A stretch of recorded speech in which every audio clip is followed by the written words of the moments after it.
I know. Are you sure you want to go live early? Well, I thought so. Now I don't know.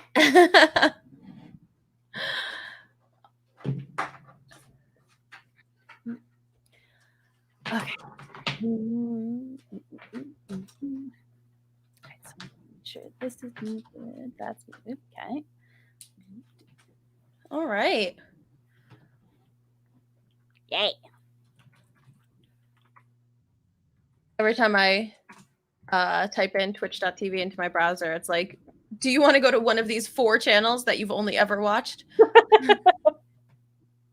You've got these options and nothing else. Yeah, that's because pretty much the only show I search on Anchor is almost daily is ADD. Like Anchor, it's like, oh, you mean this, right? I'm like, I mean, yeah, but thanks. Okay. All right. So let's see if I can do. Yeah. So I'll pop a print of this.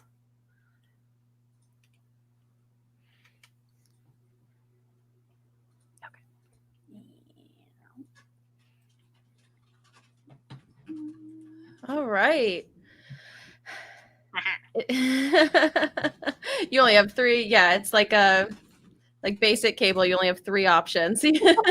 Video games are on channel 4. I never played video games on a television. I saw that on a meme. I try to think. Yeah, I didn't either, but that's because I started with Game Boy and then my first console was really PS1, so I was past that. I wasn't allowed to have video game systems for a long time. So. Same. Hey, thanks, Stealth King. I hate them. So that's where we are. They are good. Yeah, I think they're fine. You know. Hey, Kilton. Oh, cool. Yeah, stealth. That sounds awesome. Yeah, I liked the very mysterious, like, what do you charge for this? And then nothing. And I'm like, okay. Just what do you charge blank? What do you charge period? Logos? Yeah. And then I was like, well, what kind of things are you thinking of? I was like, oh. But a logo. Like, a logo. Yes. As long as you don't say make it pop, my head won't explode. So I really want to make it pop. I am also jealous of your buns. I almost was like, do I have time to put my hair in buns? But I will 100% be wearing buns tomorrow. I love them. That was the one. So traditionally, I've always had really, really long hair. So like buns like this were tough because they're heavy. But when I chopped all my hair off, I was like, oh, look what I can do now. I got very excited. They're super cute with headphones. Yeah, I like it. Also, I'll totally admit that I had workout tonight and I got home and I made dinner and I showered and I washed my hair and I was like, done. This is it. I don't want it to be down because it'll be wet. And yeah, I was like, no, this will be good. I like them. Yeah. That feels like a big accomplishment for one night. Yeah. And like I made a decent dinner. Like I had fish and vegetables like an adult. We did too. Nice. Our fish was fried. And our vegetables were salsa. Yeah. But that's okay. I'm counting it with baby steps. I'm doing a whole thing. A friend of mine wanted a partner, which is the only reason I'm doing this because personally I can't afford to do gym stuff. But she was like, yeah, I'll pay for yours. You want to do 8 weeks? I was like, sure. But part of it is I have to keep like a food journal and all of this stuff. And I specifically bought one that had space for me to draw little things in it and be very like candid. And I warned the guys like, no, I'm an adult now and I don't really care. So I'm going to be very candid. So like for my thing yesterday, I just drew a little cartoon of Jabba the Hutt. I was like, I laid on the couch for 6 hours and watched Scientology documentaries. Like that's what I did. I'm going to be honest with you. I'm not proud of it, but that's what I did. So I feel like there's some pride there. Yeah, I know a lot more about Scientology now, which is terrifying. It is terrifying. Yeah. Yes. Hell yeah, Stealth King. Shrimp for dinner. Yeah. Shrimp are so good. I was allergic to shellfish for so long. And then I wasn't anymore. And so we did like the little shrimp test. Like we put like 3 little shrimp on a plate and like I ate one and then we waited. like EpiPen at the ready. Be like, okay, how are we doing? Like I feel like you got every 2 minutes off on. Pretty much. Yeah. Mike's like, you good? You good? Any tingles? Any mouth tingles? No mouth tingles. Oh my gosh. So it was I love shrimp. Yeah. I have some frozen ones too, but tonight was like, I should have thawed the piece of meat out like before. Didn't think about it. So I was just like, nope, in the sink with some hot water. And this is like terrible offense to anybody who's actually a cook. But I was like, but I'm going to eat this tonight because that was my plan. And yeah. Honestly, that's the way we live. It's like we never remember to properly defrost things ever. So it's like, all right, bowl of hot water. Get it thawed. Yep. Well, hey, it's 8. Do you wanna do the thing? Let's do the thing. All right.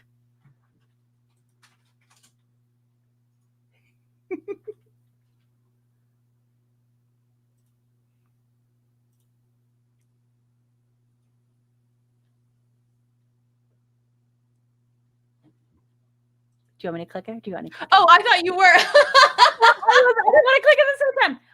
Consummate professionals here, people. You're going first.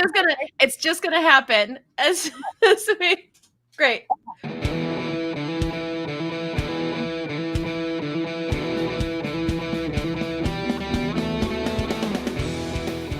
Hey, you trash pandas. You're listening to In Addition with your adequately perfect hosts, Stephanie Crugnola and Emily Swan. Hello. Nailed it. We did it. Welcome to In Addition. So we are so excited today. We've got some fun topics tonight. We've got one from the ADD boys and one all on our own. So I am Stephanie Crugnola, and I'm here with Emily Swan.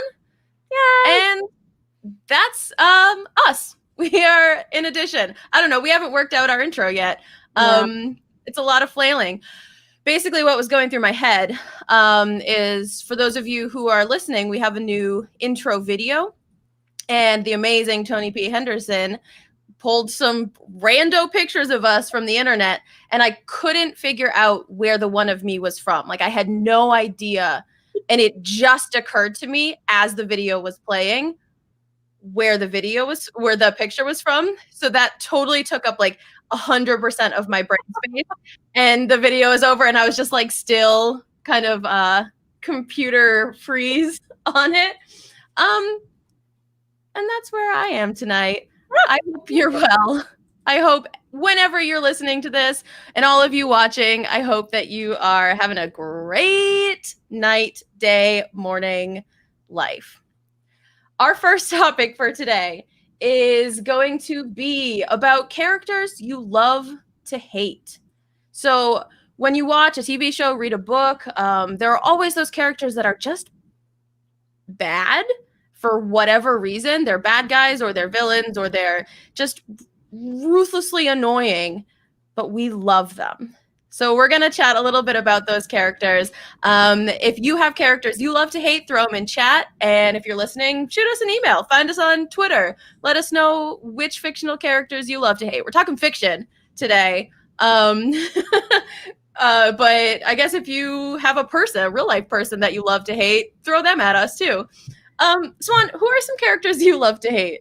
Well, and I love this topic because this was one where Steph and I were kind of working out how we wanted to structure the podcast, and we were just chatting beforehand, and this topic kind of came up, and I love because just like in true ADD fashion, from the other side of the room, Mike was like, hey, that might be a good topic. Should you maybe save it?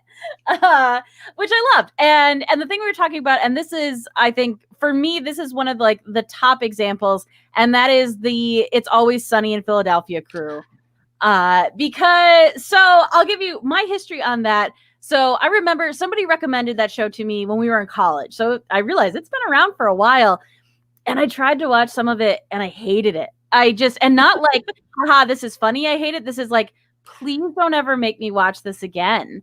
And so many of my friends loved it. And it has this great cult following. And like people would rave about it. They'd be like, I can't believe you haven't watched it. And I'm like, yeah, it's just not my thing. It's fine. Like, I've got plenty of other things to watch. But someone finally broke it down for me. They're like, no, none of these people are good people. Like, you should not be, quote unquote, rooting for any of these humans. They should fail because they're bad people. And as soon as that clicked for me, I was like, oh my gosh, you're right. And if I don't care what happens to them, this show is a lot of fun to watch. And I have now enjoyed a ton of the episodes. And I can actually like sit down and, I know when I brought up specifically when we chatted was there's an episode that's all done in one shot.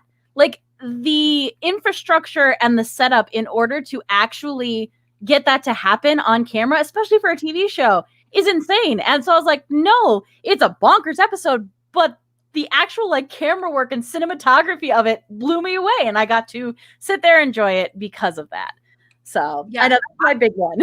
I had a similar experience with Always Sunny. The more someone tells me I need to watch something, the less likely I am to actually watch it or enjoy it when I finally get around to it. And so I had, you have to watch this show. And I sat down and I watched it and I was like, this is everything I hate. I do not like this kind of humor. I do not like these kinds of people. I hate everything about this. And then like a few years later, I kind of re-experienced it with a friend who just loved the show so much. We're talking Always Sunny, Stealth King. And they're so great. Like they're such good. And it takes, from an acting perspective, it takes so much to be so awful, so completely awful and yet so charming. Yes. I think that they really all are. Like you want to watch them, but you hate them.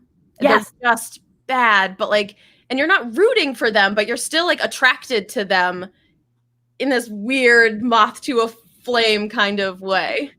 Well, and there's something to be said with even for how terrible they are together, like as a unit, they work. And I think that kind of speaks to what some really tight friend units are like. And, you talk about the culture of inside jokes and stuff like that and how that can kind of be obnoxious from the outside, especially if you have a tight group that's had so many years of all of these things to build on that you're like, yeah, it's just that crew over there, back when there were bars and social things. But like, so it's one of those where I was like, yeah, but at the end of the day, like you kind of like watching them dunk on each other and get their comeuppance and at the same time, not really have any lasting negative ramifications of it. Like each week we come back and you know what? We're up to our same shit, but here we go again. And I want to say Imaginary Nomad has Larry David and Curb Your Enthusiasm. And I'm pretty sure that's from the little bits that I've watched of Curb Your Enthusiasm, it's kind of the same thing, right? Like it's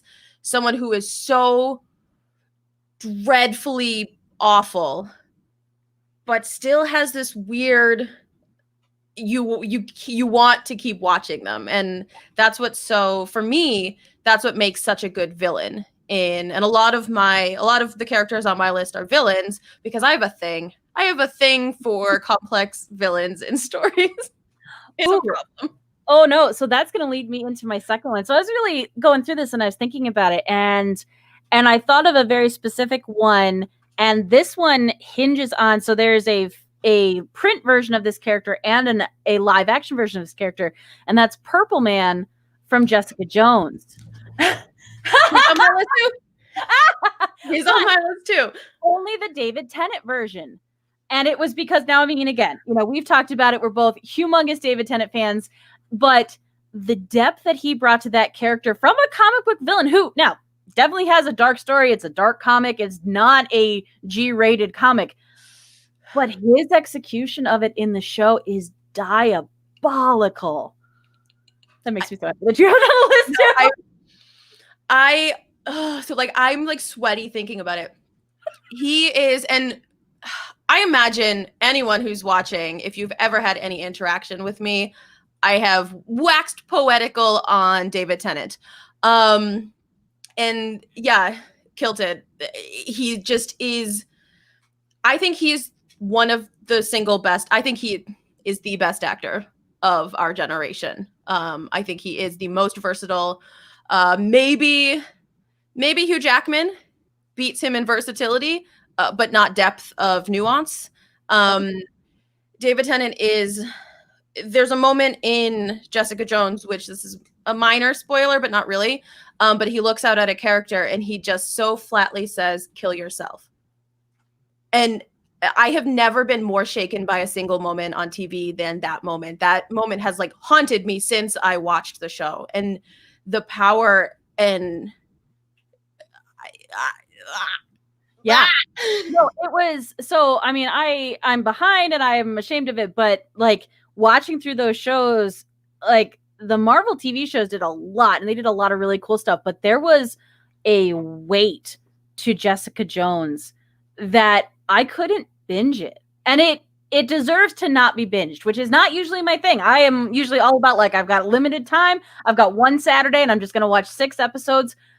But those were so heavy. And like you said, there's these moments where it is just pure evil in this deadpan delivery where he's just like, no, this is matter of fact.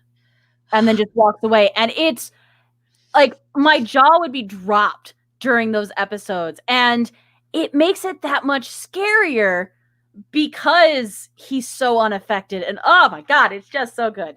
Yes, Kilted, go back and watch it. It's so freaking good. It's so good. Yeah, it's so, oh God, yeah. But I think that's the beautiful thing. Like, there's a visceral reaction to that, and that's impressive. And again, you talk about a character that I already knew. I read the comics. It's not going to surprise me what his powers are or what he does. He's a bad guy, and I knew that. And yet I was blown away. Yeah, and you want to keep watching.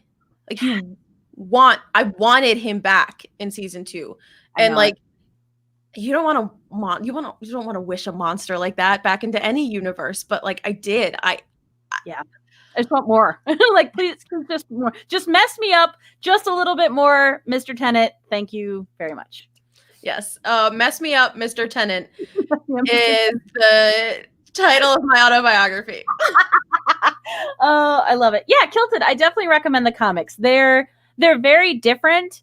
And it's interesting because they were released in oh my gosh, under the more mature line.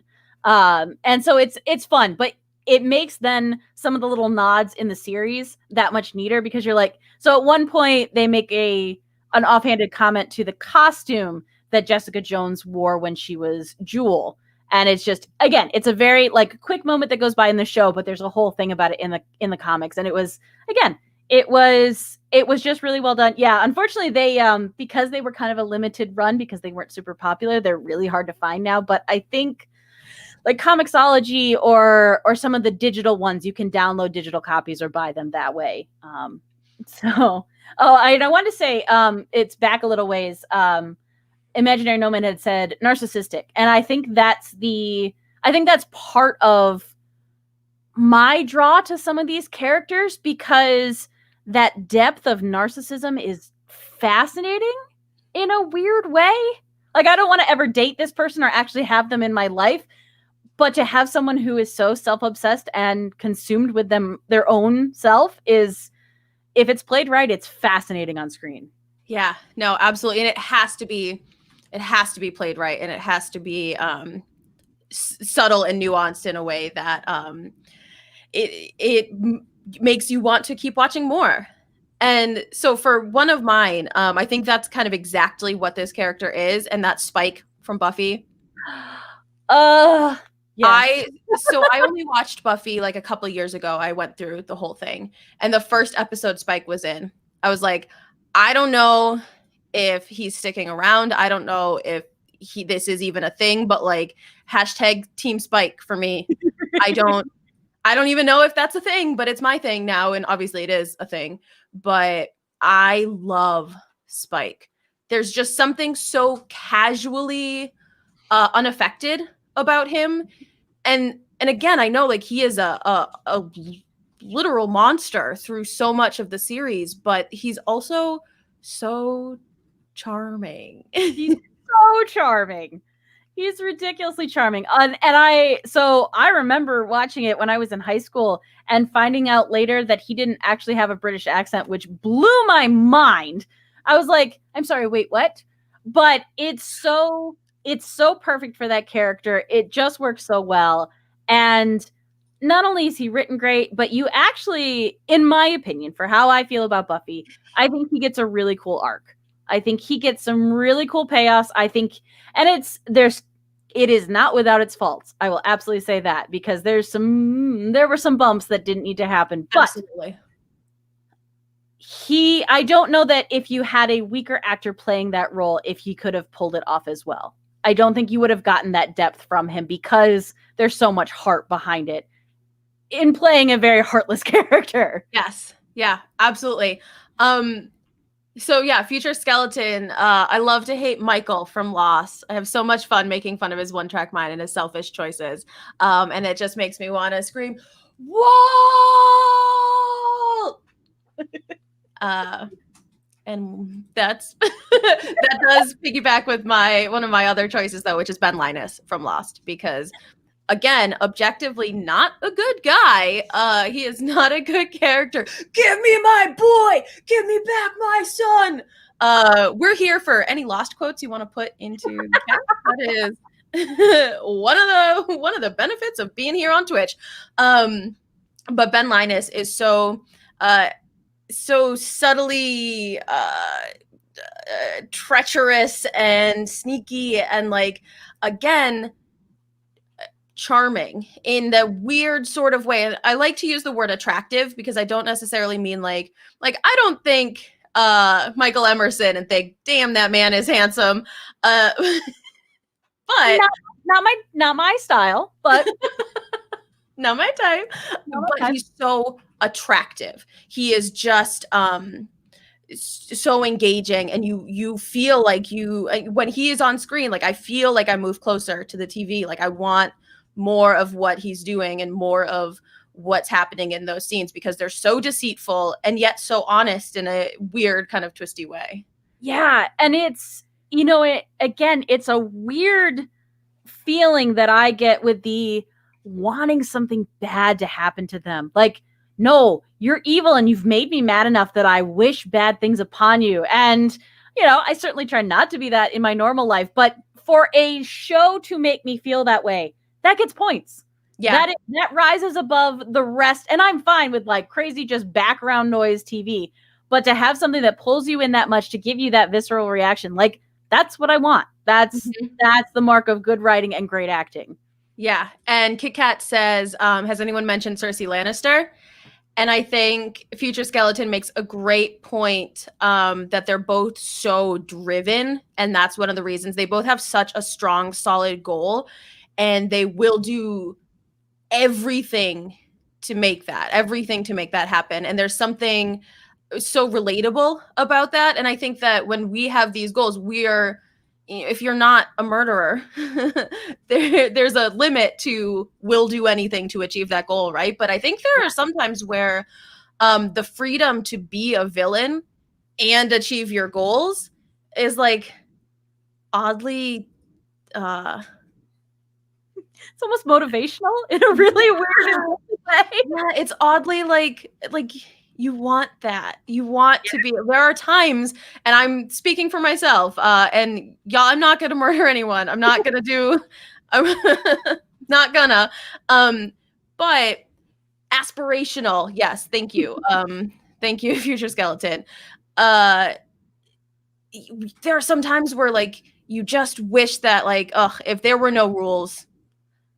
But like also these are villains, so yeah, but and especially with times where it's written and balanced well, especially I feel like with Ben, because he would make certain decisions that would really impact certain groups on the island negatively, but not impact other people like that. Like, so it was a complex feeling in that, but it's like you said, like to be that unburdened and that focused is incredible.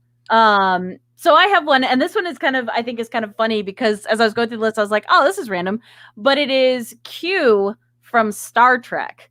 So this is Next Generation specifically. So he is essentially, if I had to say, like Puck from Shakespeare, where like he just drops in, messes shit up, then I'm like, "Okay, hope you learned a lesson. Bye." But he loves messing around with the crew and putting them into circumstances and all of this. And it's some of those episodes are obnoxious, but you just kind of like him when he shows up because it is obnoxious, and you get to see him push these characters, which, you know, Next Generation ran for a while, and you have a very specific set of, you know, kind of characteristics of the captain and the first, you know, and all of these different people. So when they get pushed out of their comfort zone, you know, it makes for a good show. And it, especially with something that is so ongoing and so specific week to week, it follows the formula. You know, those were kind of like, I'm pretty sure he was just like dropped in on a lark, but then all of a sudden you're like, oh, but this is kind of weird. And this plays with, you know, sometimes he'll challenge some morality and be like, so what are you going to do? Because I can do whatever. So, you know, do you save the one person or do you save the whole planet? Yeah, I've never watched Star Trek. But I love that. I do love that kind of like less evil, more just chaotic type of character. Yes. And so we've got Snape chat happening in chat. I refuse to like or appreciate Professor Snape. I love Draco Malfoy though. I will go to bat to the ends of the world for Draco Malfoy because that kid is a product of his environment and there is no excuse for his actions. But no excuse for his actions, and it just kind of emphasizes so much of what's legitimately wrong with wealthy and privileged families who instill those values in their children. And that's a complex issue, but I think there's a lot to be said for Draco. And the only thing I think Snape does in the entire spoilers for Harry Potter, the only the only good thing he does in the entire series is kill Dumbledore so that Draco does not have to. It's the only thing he does in the entire 7-book series that is worth anything. Yeah. I think it's funny because you actually mentioned it in chat, and this was my issue with it because I did not enjoy the character of Snape on the page, but you can't hold a candle to Alan Rickman playing him. I'm like, God damn it. I don't enjoy this character. He pissed me off throughout the books, but there is so much happening beneath the surface in Alan Rickman's portrayal that I'm just like, gosh, it's so good though. Shit. So I think, again, if you had a different actor portraying him, I don't know if I would have glommed onto him at all. Right. And what Future Skeleton says in chat is good. If Snape weren't such a can't take a hint creep, maybe Lily and James don't end up together and we don't have a series at all. So, all right, I'll give him 2 things. But Alan Rickman does bring me to my next set of characters, which is so the official characters we love to hate, but characters who are just bad people who you can't help, appreciating or liking or watching. And that is the entire character list of Love Actually, except for Emma Thompson. And it's not because I don't love Emma Thompson, but it's because she nor her character has ever done anything in the history of the world to warrant being called a bad person. She's an angel sent from above to guide us through the world. Oh my gosh. And I've watched the movie a lot. And I swear to you, that scene where she's alone in the bedroom and she's about to break and she can't, and she has to get up and hold it together and go, I'm she like straightens out the bedspread. Like she does that little, like, this is a thing I can control is how like, oh yeah. Right. Love Actually is my favorite Christmas movie. And I understand that everyone in it is a bad person besides Emma Thompson, and maybe Liam Neeson and also the child. You like the child? I like the stand-in couple who like I mean, they have They're a very also amazing. Again, we've talked about Martin Freeman, and if Jenna Chill was here, then she could Martin Freeman love. But I like they had a very sweet and innocent thing. But yeah, no, a lot of the people in that I'm like, I get it. It's problematic in a lot of different ways, but that movie holds such a huge space in my heart. That like every actor in it is a banger. Like, yeah, look at the star power in that film. No. I'm sorry, Future X Skeleton. I wasn't talking about Plumpy in a bad way. That's true. No, would we? Like, and I feel so bad for her because, and again, it has many problematic moments, but you know, it's one of those where I was just like, nope, some of that stuff, and she handles it really well, and like again, the character, and it's just, yeah, there's so much going on in that. But yeah, but no, I mean, it's one of those, it's moved beyond guilty pleasure where I was just like, I just like watching it. Yeah. But like you said, it's star power. Like they hit it out of the park with literally every person who is on screen is entertaining. And Bill Nighy is awesome. I enjoy him very much, but he's not a good guy. No. And again, you get to his like admission at the end. And even then, like, it's not a full, like, I've had a complete change, but it's a nice moment. Yeah. And I will take that nice moment. And yeah, no, he's Don't do drugs. Become a pop star and they give you them for free. It's like his like little like whole body shake. God, I love Bill Nighy so much. And I can see him like he's so that character, like 70s like sex, drugs, and rock and roll, now trying to compete with like the Backstreet Boys. And I'm just like, this is amazing. I mean, Blue is actually a band, but to put it on the American counterpart. Oh God. I love it. I love it so much. Kit Kat, that's a good pull. Ooh. The White Witch and the Chronicles of Narnia. I love Narnia. That was a series that I grew up with, and I have not read them as an adult, and that's something that's kind of on my list that I've been meaning to do. But yes, absolutely, depth of character in an evil way that still keeps you like wanting more. Yeah. It's so good. There's so many. There are so many. From a non-movie perspective, I think that one of my favorite books of all time is, and this might be just too much of a nerd pull, but Crime and Punishment is one of my favorite books of all time. And Raskolnikov is, again, objectively not a good person. He commits a murder in the first. This isn't a spoiler because he does it like right away in the book. And then he spends the whole time sick over his guilt about doing a murder. And he is obnoxious and an up his own butt intellectual, but like I'm also kind of an up my own butt intellectual. That it's he's so charming and he's so vibrant and vivid as a shut up future skeleton. He just said what in chat, like whoa. But yeah, he's so vibrant and well written, and it's such a beautiful story that like, and he has such an arc, such a progression that I love the way that character is written.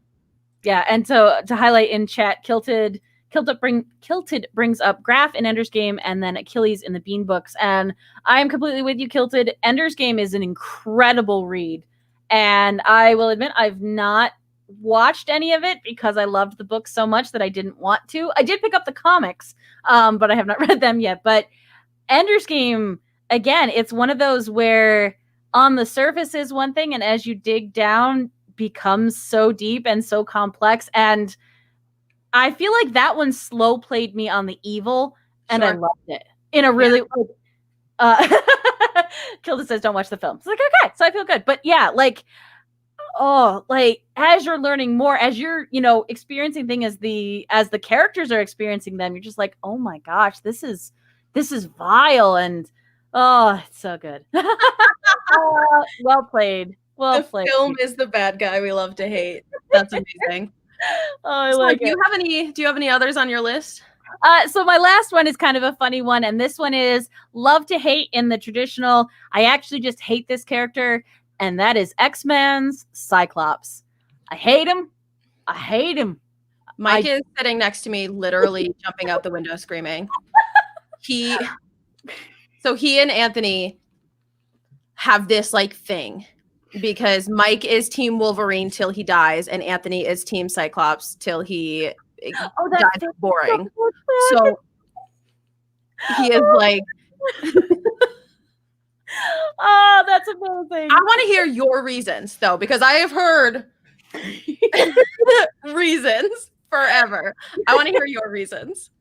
So I struggled a lot with how Cyclops is written in the books, and I'm gonna make a confession to this, that despite my absolute hatred for this type of stereotyping, I was a goody-goody in school, and I followed the rules, and I listened to the teachers, and I did those things, and I was so mad at him for being like that and being shitty and giving us a bad name. But as he goes in the comics, he doesn't have depth. He is milk toast, and it's just dull as shit, and I don't care. Like, I can't stop laughing at imaginary nomads. Nobody is Team Cyclops, not even Jean Grey. That's perfect. It's perfect. It's perfect. And so the only thing I will say, this is my small band-aid that I'll offer out to Anthony Reed, is that I talked about this recently, actually. There was a series that came out. It was New X-Men and Uncanny X-Men. And the reason I picked it up is because there's an artist that I loved who was working on it. But they told a very interesting story. And for the first time, I actually was kind of interested in a story that had young Jean Grey and young Cyclops in it. And I was like, okay, that's not terrible. Now, and I know everybody always throws at me, there's a Joss Whedon run of X-Men that does a lot for the Cyclops character, and even that didn't care. Like, I loved so much else that was happening in that series. I just don't care. I don't care. Cyclops is the human equivalent of khaki. Imaginary Nomad says. I wonder if I could tell how he feels about Cyclops. Yeah, that's perfect. Yeah, that sums up. Yeah, so those are characters we love to hate. We want to hear from you. We want to hear what characters you love to hate, what characters you just flat out hate. If it's Cyclops, definitely let us know, because I'm here for it. we hate Cyclops on this show. But you know what I love? It's not Cyclops. It is Teaching Tolerance. Teaching Tolerance is a resource for educators. It's a free resource for educators with classroom materials to help teach about bias and anti-racism in the classroom. I'm going to read their little blurb on their website because they say it way better than I ever could. It is at tolerance.org. And our program emphasizes social justice and anti-bias. The anti-bias approach encourages children and young people to challenge prejudice and learn how to be agents of change in their own lives. Our social justice standards show how anti-bias education works through the 4 domains of identity, diversity, justice, and action. They send out a magazine each month, which, to be honest, I'm not great at looking at because mail is hard for me, but their website is full of incredible resources. They have journal prompts, they have articles, they have videos, they have so many resources that help teach anti-bias in the classroom. And I know we have a lot of educators who watch or pop by. Maybe we have some educators listening, but it's just an absolutely invaluable resource to use in the classroom. They are who I love, so check them out at tolerance.org. You can find us on twitch.tv/almostdailypod every first and third Monday of the month at 8 p.m. Eastern. Also on Instagram and Facebook and Twitter. Do we have an Instagram? We don't have an Instagram. Do we? We do, actually. Yeah. I don't think I've posted anything on it, but we do have an Instagram. Yeah. So pretty much anywhere, if you want to find us, we are in addition, but you can also find a lot of our stuff over at Almost Daily Discourse. Sorry, swallowed that there. Or Almost Daily Pod. Heck yeah. Thank you so much for joining us today. If you are live with us on Twitch, we are going to stick around. But for all of you listening, wherever you get your podcasts, we love you and goodbye.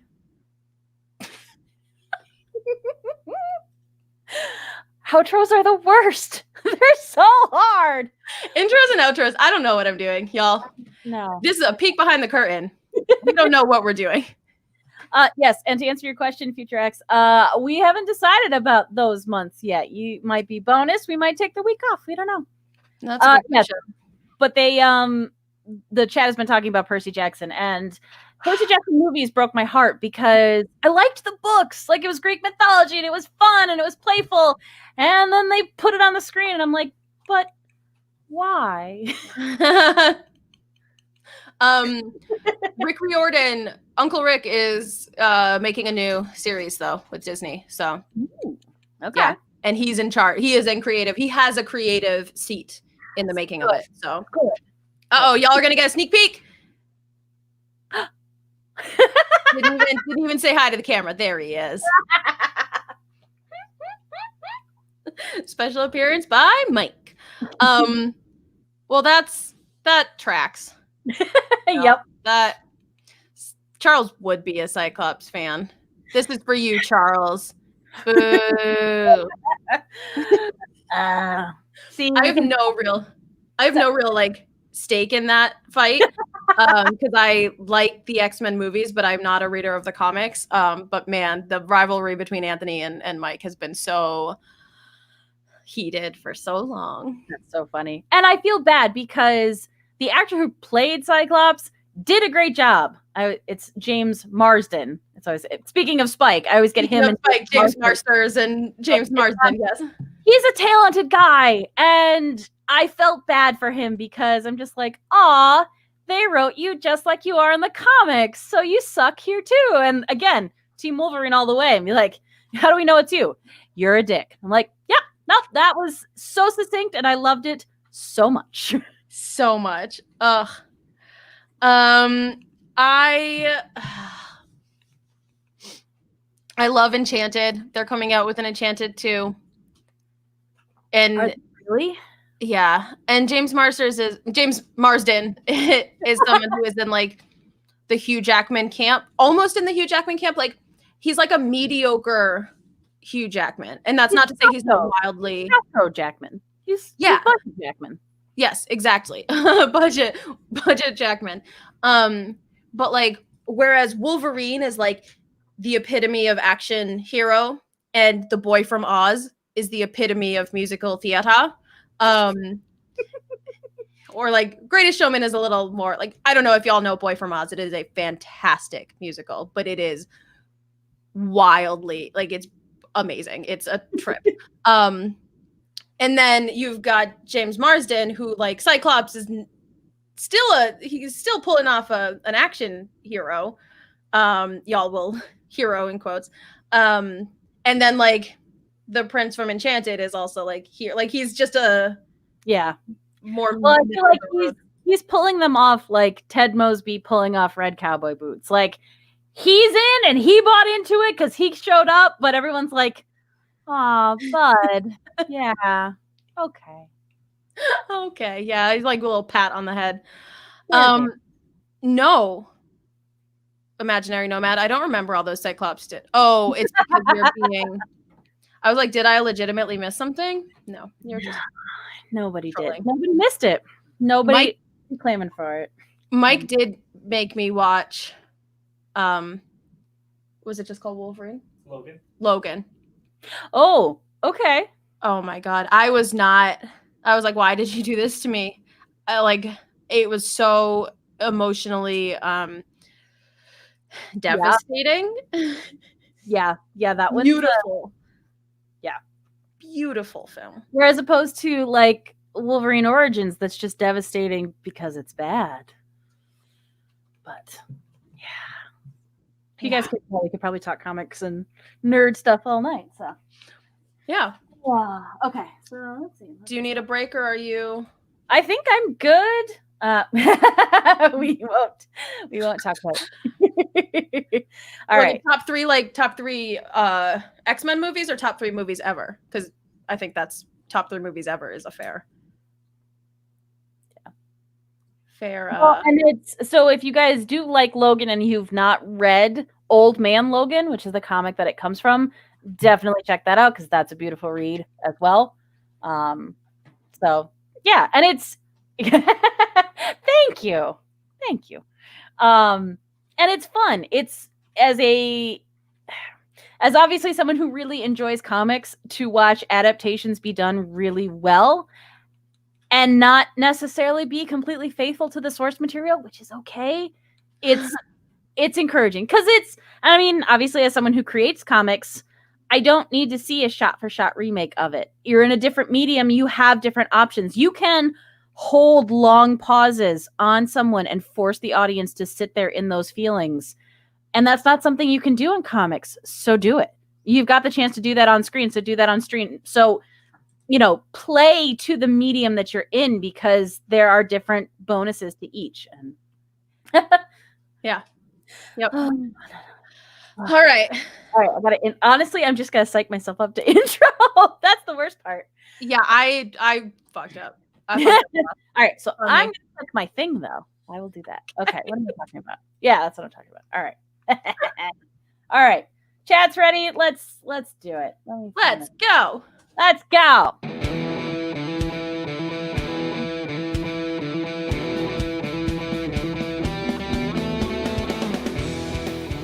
Hey, you trash pandas. You're listening to In Addition with your adequately perfect hosts, Stephanie Crugnola and Emily Swan.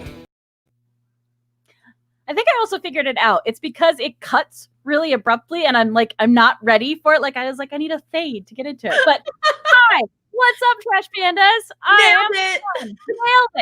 Nailed it. Yes. So if you were with us last episode, or if you're joining us on Twitch live every other Monday night, first and third Mondays, we got a new fancy intro thing that completely wrecked Steph and I's ability to talk once it stopped playing. So yeah. So this is fun. So we're now this is episode 4, which is exciting. And because we like to also pull from some of the topics that the brother podcast, the ADD podcast, has done, I'm bringing a topic that was originally posed by Tony P. Henderson himself. I don't know why I can't say his name. Tony P. And that was life before podcasting. And I'll admit that as I was just saying that now, I had a thought where I was like, oh, perhaps I could ponder what it was like before podcasts were a thing. But I took this in a totally selfish way, and I referred it to my own life and my own time spent not being behind the microphone and doing that. So yeah, that's where I'm going to dive into. As some of you know, because you've now heard my origin story a little bit, talking about comic books, I'm relatively new to the podcasting world, as well as listening to them, but also being a part of them and producing them. I really only got into this in 2019, which, while it seems so long ago, was actually not that long ago. Feels like 10 years ago. It feels so far.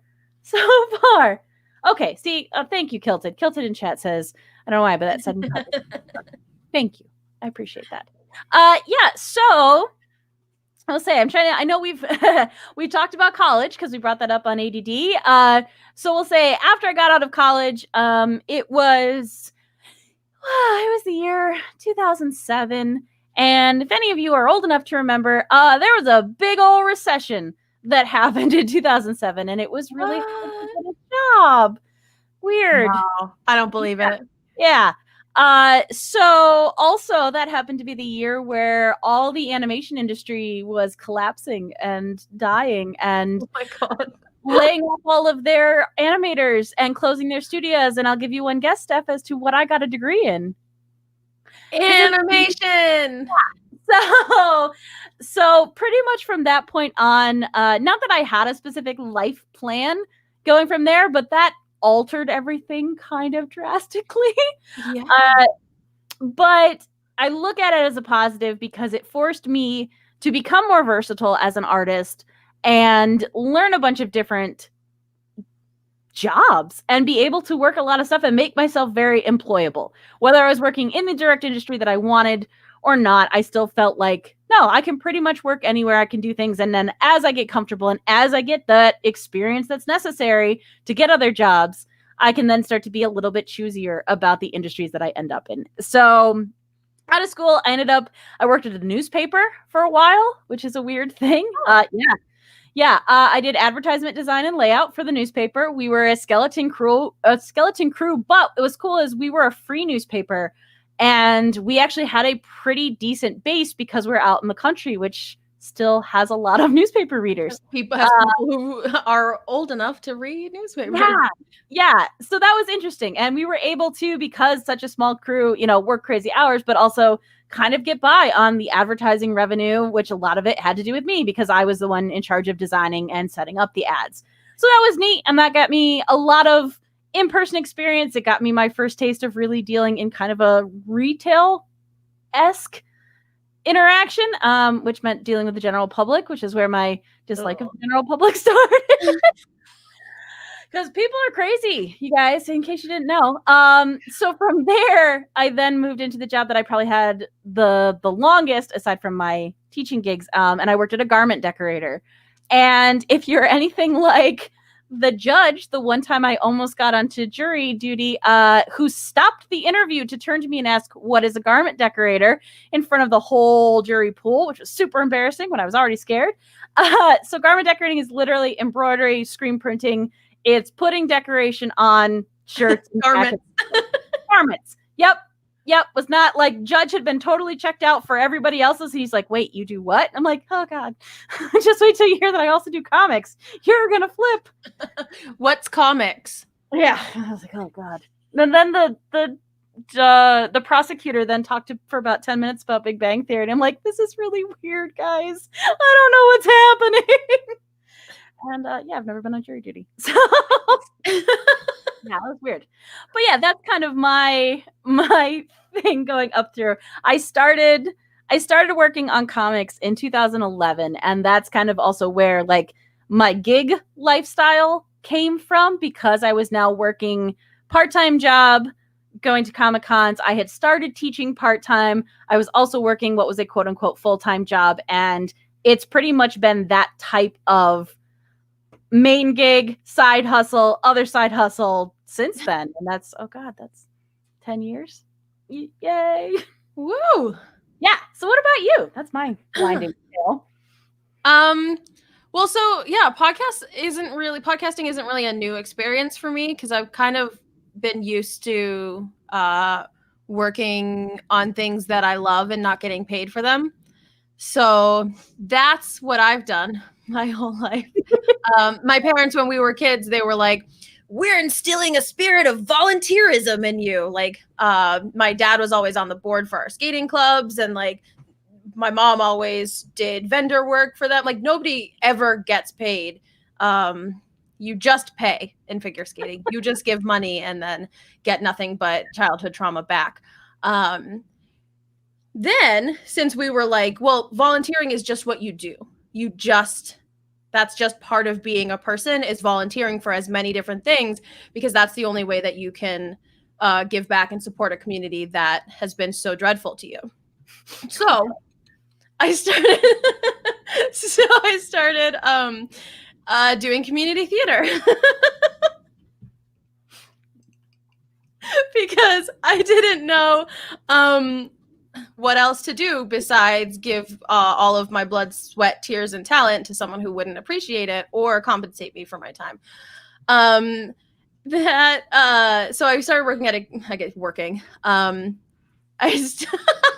Mike says, "I'm glad I brought her a beer, but spoiler, she hasn't opened it yet." Yes. So I started volunteering at a community theater, and kind of like you said, to be that jack of all trades, to learn as many different parts of an industry I loved as I could. I learned lights, I learned sound, I learned costume management. I learned pretty much everything that I could, until I was so valuable in the booth that they just stopped casting me. So like, because I was willing to do anything they needed and work, stay at the theater till 2 a.m. and get everything done and get everything set and be like a trillion times more organized than the guy who ran the theater was himself, I just was too valuable to put on stage. there were like, when we did Beauty and the Beast, I was so butthurt because obviously it's a dream to play Belle. He had already promised the role to someone else, so it didn't really matter that I smashed my audition, but he cast me in the show in like the dance numbers because they needed me for dance. Yeah, big same. I feel that. And for lights and sound. So I ran the light board. I did all of the light design and ran the light board and would change in the booth. One of the other dance teachers was running sound and we were just back there like changing into our like, costumes, and then I would like run around to the back and come on and do my high kicks for a napkin and then run back on. So stressed right now. Like I'm so stressed. Oh my God. Yeah. So that was really frustrating. So I started my own theater company. Also, call back to spite is an incredible motivator. Yep. And it was a Shakespeare company, so it wasn't like I was actively trying to compete with them, except it was really great because we had a spring where they were auditioning for Chitty Chitty Bang Bang, which I hate as a musical in general, but also is being directed by, a nightmare. And I had auditions for 12th Night. And we had auditions like the same weekend. And the other directors were like, hey, we've had no men audition. Like, I don't know. It's just nothing's like, is no one around? How were your shows? And I was like, I had like 15 men audition for Shakespeare. So that's that. Which is all to say, I value the experiences I learned there. I could not have learned it, as well from anyone else in such a safe environment. But I started my own Shakespeare company and we started producing shows. And it's, again, a lot of just because no one else was going to do it. No one else in the area was doing Shakespeare at the time. And I wanted to do Shakespeare. So that's kind of where eventually I got into podcasting as well, is that I want to see this thing in the world. So I might as well do it, Yeah. And we went from doing, a couple shows a year to when I moved away, I still wanted to work with all of those people. So every normal year, we do a park show over Memorial Day weekend, and we rehearse over Zoom. Before Zoom was the only way you could rehearse anything. So we've had people from like all over the country basically audition and be part of this. And then we all meet up in Rhode Island. We have 1 day of rehearsal. It's just a big cluster of chaos and, we'll see if this works. It's not real blocking. It's like, just be on stage and like trust your instincts when you're on stage and then you'll be good. And we do the show. It's a free park show on the Sunday. And, then we fly home to wherever we live. And I love it. I can't wait to go back to it because it's such a fun format for me. And I think the general response from the actors has been very fun as well, if not a little bit stressed about having to learn lines without ever really rehearsing. Right. But no, that's such a wonderful thing. And again, you talk about doing it because you love it, not because you're getting paid or any of that. But it was, as you were talking about taking on more roles at the theater company and doing that, I was just having flashbacks to, so we'll say the full-time job that I left not that long ago. And it was, in a way, I felt like I kind of failed upward in a strange sense because for as scattered as I seem, I actually can be incredibly organized and particular and very good at scheduling. And my job as a graphic designer somehow then morphed into also office manager and production schedule manager and floor manager for the production staff, because I could talk to everybody and I could talk to the sales reps and I could talk to customers and I could do this. And like, that's cool when we're short staffed, if someone's sick or if the boss is taking vacation. Yeah. But I did it full time for years. And I was like, I got done with it. And I got to a point where I was like, no wonder I'm exhausted, because I'm doing 2 to 3 full-time jobs in the space of one. And every single one of them is suffering because of it, because I can't devote all my time to the art. I can't devote all my time to a manager. And also I don't want to be a manager because I hate it. And it was heartbreaking because I had built this thing and it was a well-oiled machine and I liked the way that it worked and I was proud of that. But at the same time, I was like, I'm just done. I can't do it anymore. I can't work 14-hour days anymore. I can't be stressed from September until December every year. I can't. I'm miserable. And I was having, my body was literally giving me like physical things that were going wrong because I was so stressed. And I was just like, oh, once I stopped doing that, oh, maybe that was bad. Maybe. So I have a kind of a follow-up question. What skills do you think from all of the things that you've done? So we've both kind of covered a range of different things. What skills from those things do you think benefit you in podcasting, or how do they kind of help as you're putting podcast stuff together or streaming kind of in general? I am very proud of the fact that while I have never been comfortable with public speaking, I feel like at this point I can talk to almost anybody.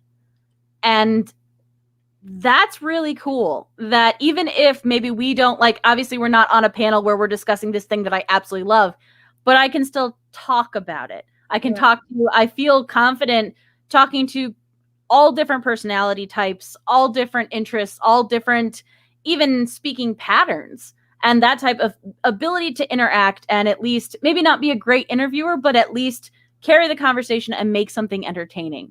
And that is because I've now dealt with, we'll go all the way back to the newspaper. I dealt with the Amish, I dealt with the Hill people, and I've now dealt with high-end multi-million-dollar sporting goods reps and stuff like that. So it's the gamut of, nope, pretty much at any point I can sit down and talk to somebody about something. And the level of comfort in that makes it a lot easier to just get up and go on a podcast. Yeah. And I'm proud of that. Yeah, that's not something that I had ever really considered before, because it is a skill. I don't have a lot of job experience that isn't teaching. Pretty much my only job experience, I worked at Starbucks for a month. But other than that, it's pretty much been teaching. So teaching in theater. And I guess I never really thought of the versatility that, having that wide range of experience and having those different groups of people, because my audience is almost always teenagers. So that's kind of, I feel not limited in that, but I think that it's definitely helpful to have that super wide array of audiences. Tell you what, though, I pretty much from any time teaching kids, you will never get a more honest answer from someone than you get from a child. And if they don't like it, they'll tell you brutally, no, it's fine. You're 7. I shouldn't cry. But listeners, send us the worst thing a kid's ever said to you.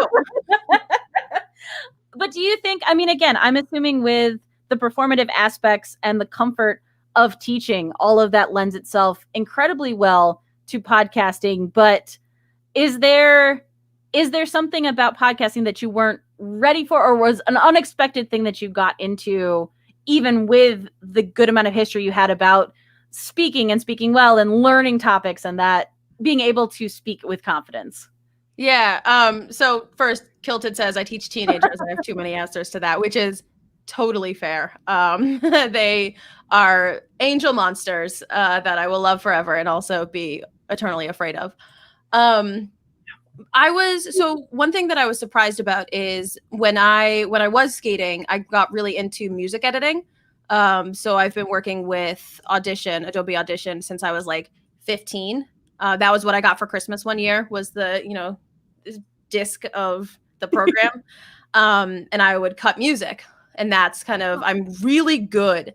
I don't say that I'm good at a lot of things because I have problems with self-confidence, but I'm really freaking good at editing music to be perfect cuts on the beat, mashing different songs together to kind of fit. But my self-praise aside, I was familiar with Audition. And so getting into podcasting, that was an absolutely invaluable tool to have, because editing speech is different, but it's just easier. It's doing all the same things I did for music editing, but way easier. I wasn't quite ready for the interview style of editing, because not having control over my guest's audio is stressful. And I don't have a ton of tools to make it better if it doesn't come out well, besides like, fiddling with it or Googling different types of, tricks to level audio or like reduce some of the background noise and all that. So I've definitely been learning, and that's not something that I had a lot of knowledge on before, but I think it's a good skill to have. Absolutely. And then just improv has been the biggest thing for me for podcasting. And I think that's partly because my Shakespeare podcast is based on improv. I have a guest on and they bring my argument for me. So we fight about, something in the canon and they bring my argument for me. So I have to search my, knowledge and then make up an argument on the spot. And so a lot of with Dungeons and Dragons as well, with Adventure Inc., it's all improv. What's up, Kurt? Thank you for rating. Yeah, thanks, man. Hello, everyone from FT Beyond. Words are hard, guys. Words are really hard. Like that moment, and that's something. So it's kind of Ouroboros with one leads into the other, and it's that ability to own up to like, nope, I just made a mistake, has helped me in my teaching, and therefore then worked me back around to helping me in my podcasting, because I was so afraid, again, because kids and teenagers can be ruthless. I was afraid to make a mistake because they would catch it. And it was the same thing with the audience, that I was afraid that if I got up and I spoke with confidence, like I knew something and I said something wrong, that I would just be lambasted for it and I wouldn't get over that. So moving past that fear has, I think, then made me a better teacher. And that's important to me. And I'm proud, like that makes me feel good. I was like, no, I said I had given the students a project to work on, and I had misspoken about what I had actually wanted them to do, or some part of it. I was like, oh, nope, I'm sorry. I lied about that.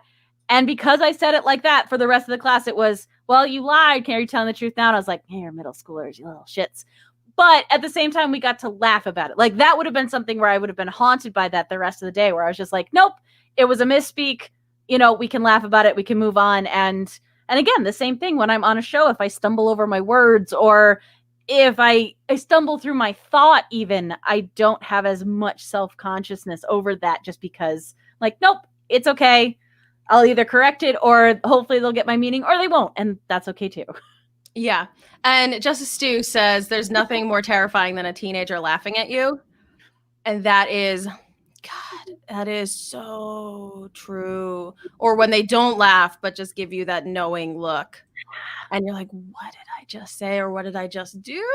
What have I done? What have I done? But I think that something that kind of similar to what you said, something that's helped me, I think, be a better teacher is understand that I am going to make mistakes.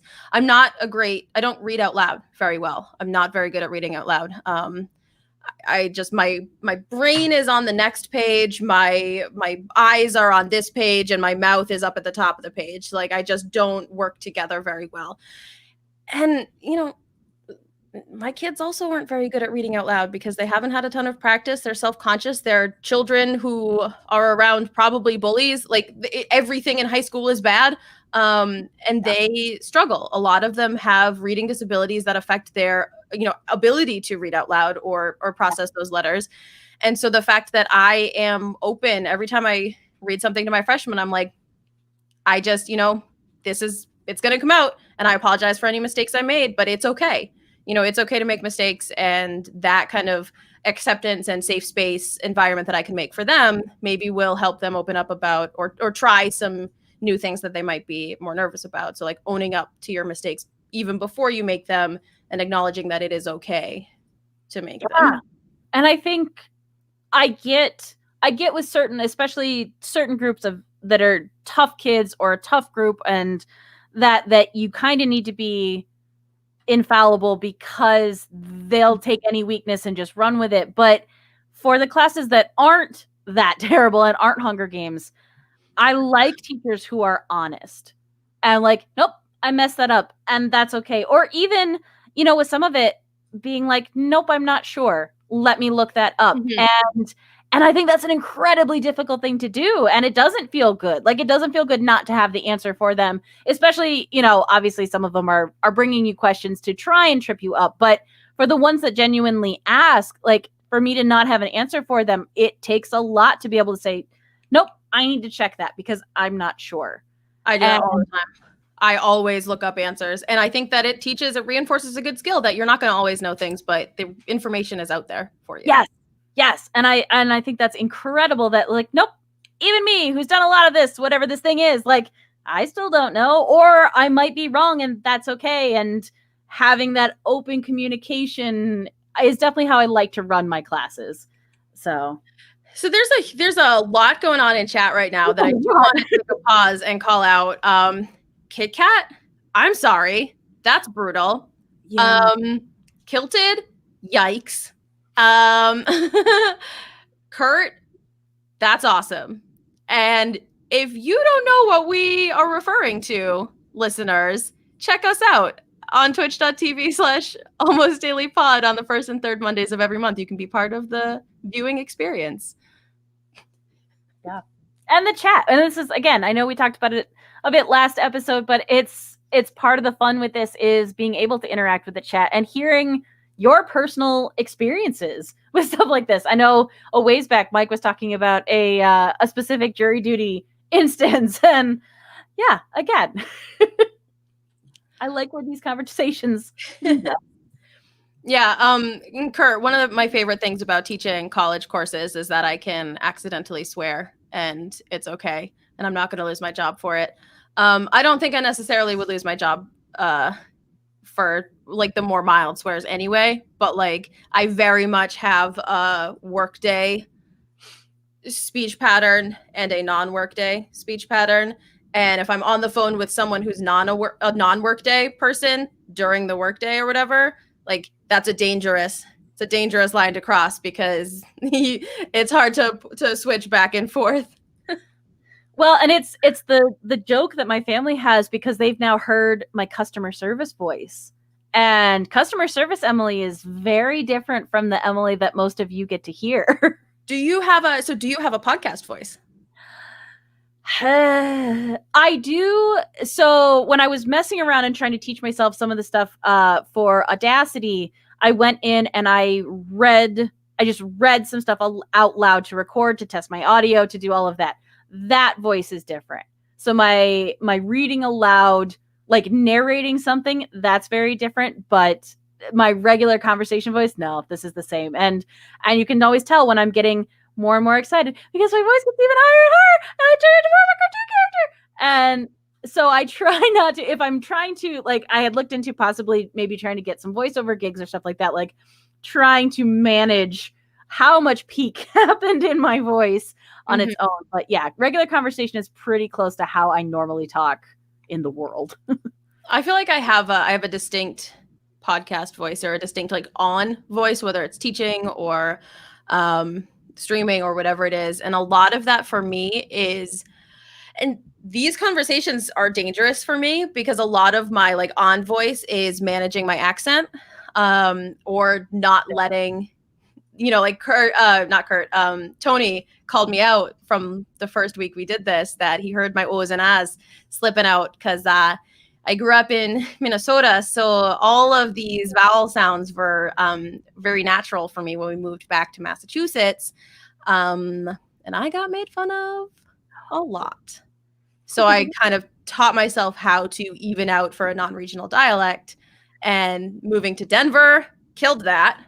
And then being in Texas, I kind of just have so many different voice inputs that my on voice tries to level them out to a more non-regional place. But when I get riled up, if I get real angry, you're gonna know about it. Oh my gosh, that's amazing. Yeah, I definitely, I mean, I have the one that I'm trying to kick that I am not succeeding at is very regional to you guys.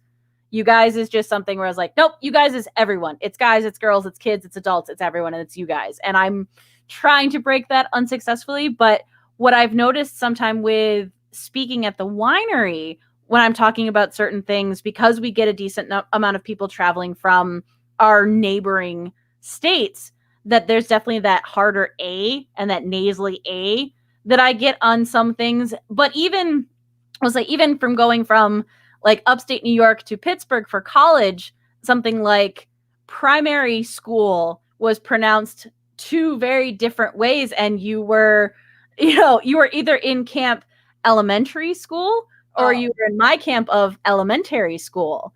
And again, until you're confronted with another way of saying that, I had never thought. I was like, no, it's elementary school. And they're like, what? And I'm like, the first chunk of school that you go to?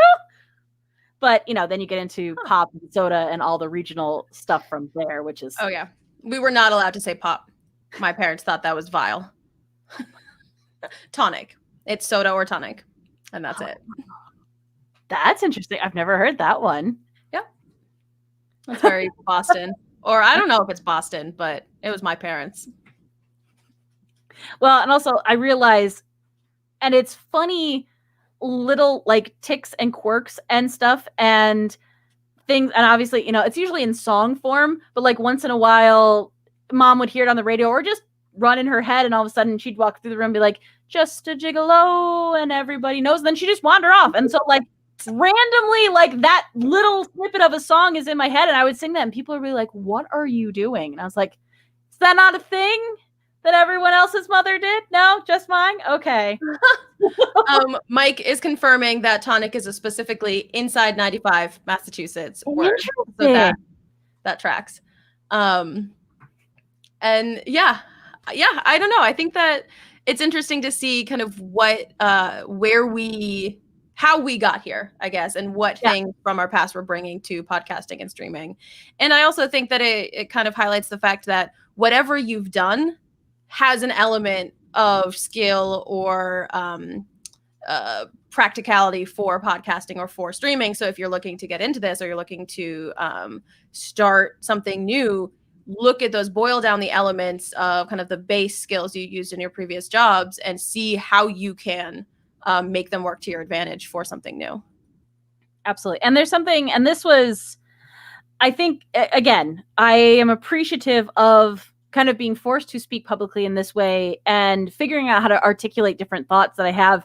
But one thing that boils down to is if you are excited about a topic and you speak with excitement about that topic, that's interesting and someone is going to be interested in that. And even times where like, if it's a subject where I'm like, I don't really know much about this, don't know that I'm going to look into it more, but you're stoked about it, I'm in. Yeah. I will listen because that excitement is contagious and I enjoy it. And again, that extends to anything you want to make a podcast about, anything you want to talk about. If you're talking about it with excitement and passion, it's worth listening to. Hell yeah. I love that. I'm loving. So this was the thing. This is totally unrelated, but I was reading some of the chat and talking about different areas. But I think so. 2019 was the first year I ever attended Dragon Con, and I was amazed because it's in Atlanta. And I will say, probably foolishly, I had an expectation of encountering a lot more Southern accents, and I didn't realize until my lovely Uber driver was telling me from the place where we stayed back to the airport. He's like, no, it's kind of a mixing pot. Like you get a lot of people coming to Atlanta because he was talking about Syracuse sports. And I was like, you're in Atlanta. Why are you talking about Syracuse sports? Because it's a major city hub. Yeah. And he was just like, no, it's just because I came from that area. I lived in New York City for a while. Then I came here because this is where, blah, blah, blah. And so it was neat to not just hear what I assumed to be a specifically Southern accent. I was like, no, I heard all sorts of different accents in this city, which I realize sounds kind of silly because, I mean, again, I went to Pittsburgh for school, so I've run the gamut of silly, strange accents, but it was just like, oh, I wasn't expecting to hear as many people with Northern accents in Atlanta as I did. And it's like, oh, okay. Wow. That's awesome.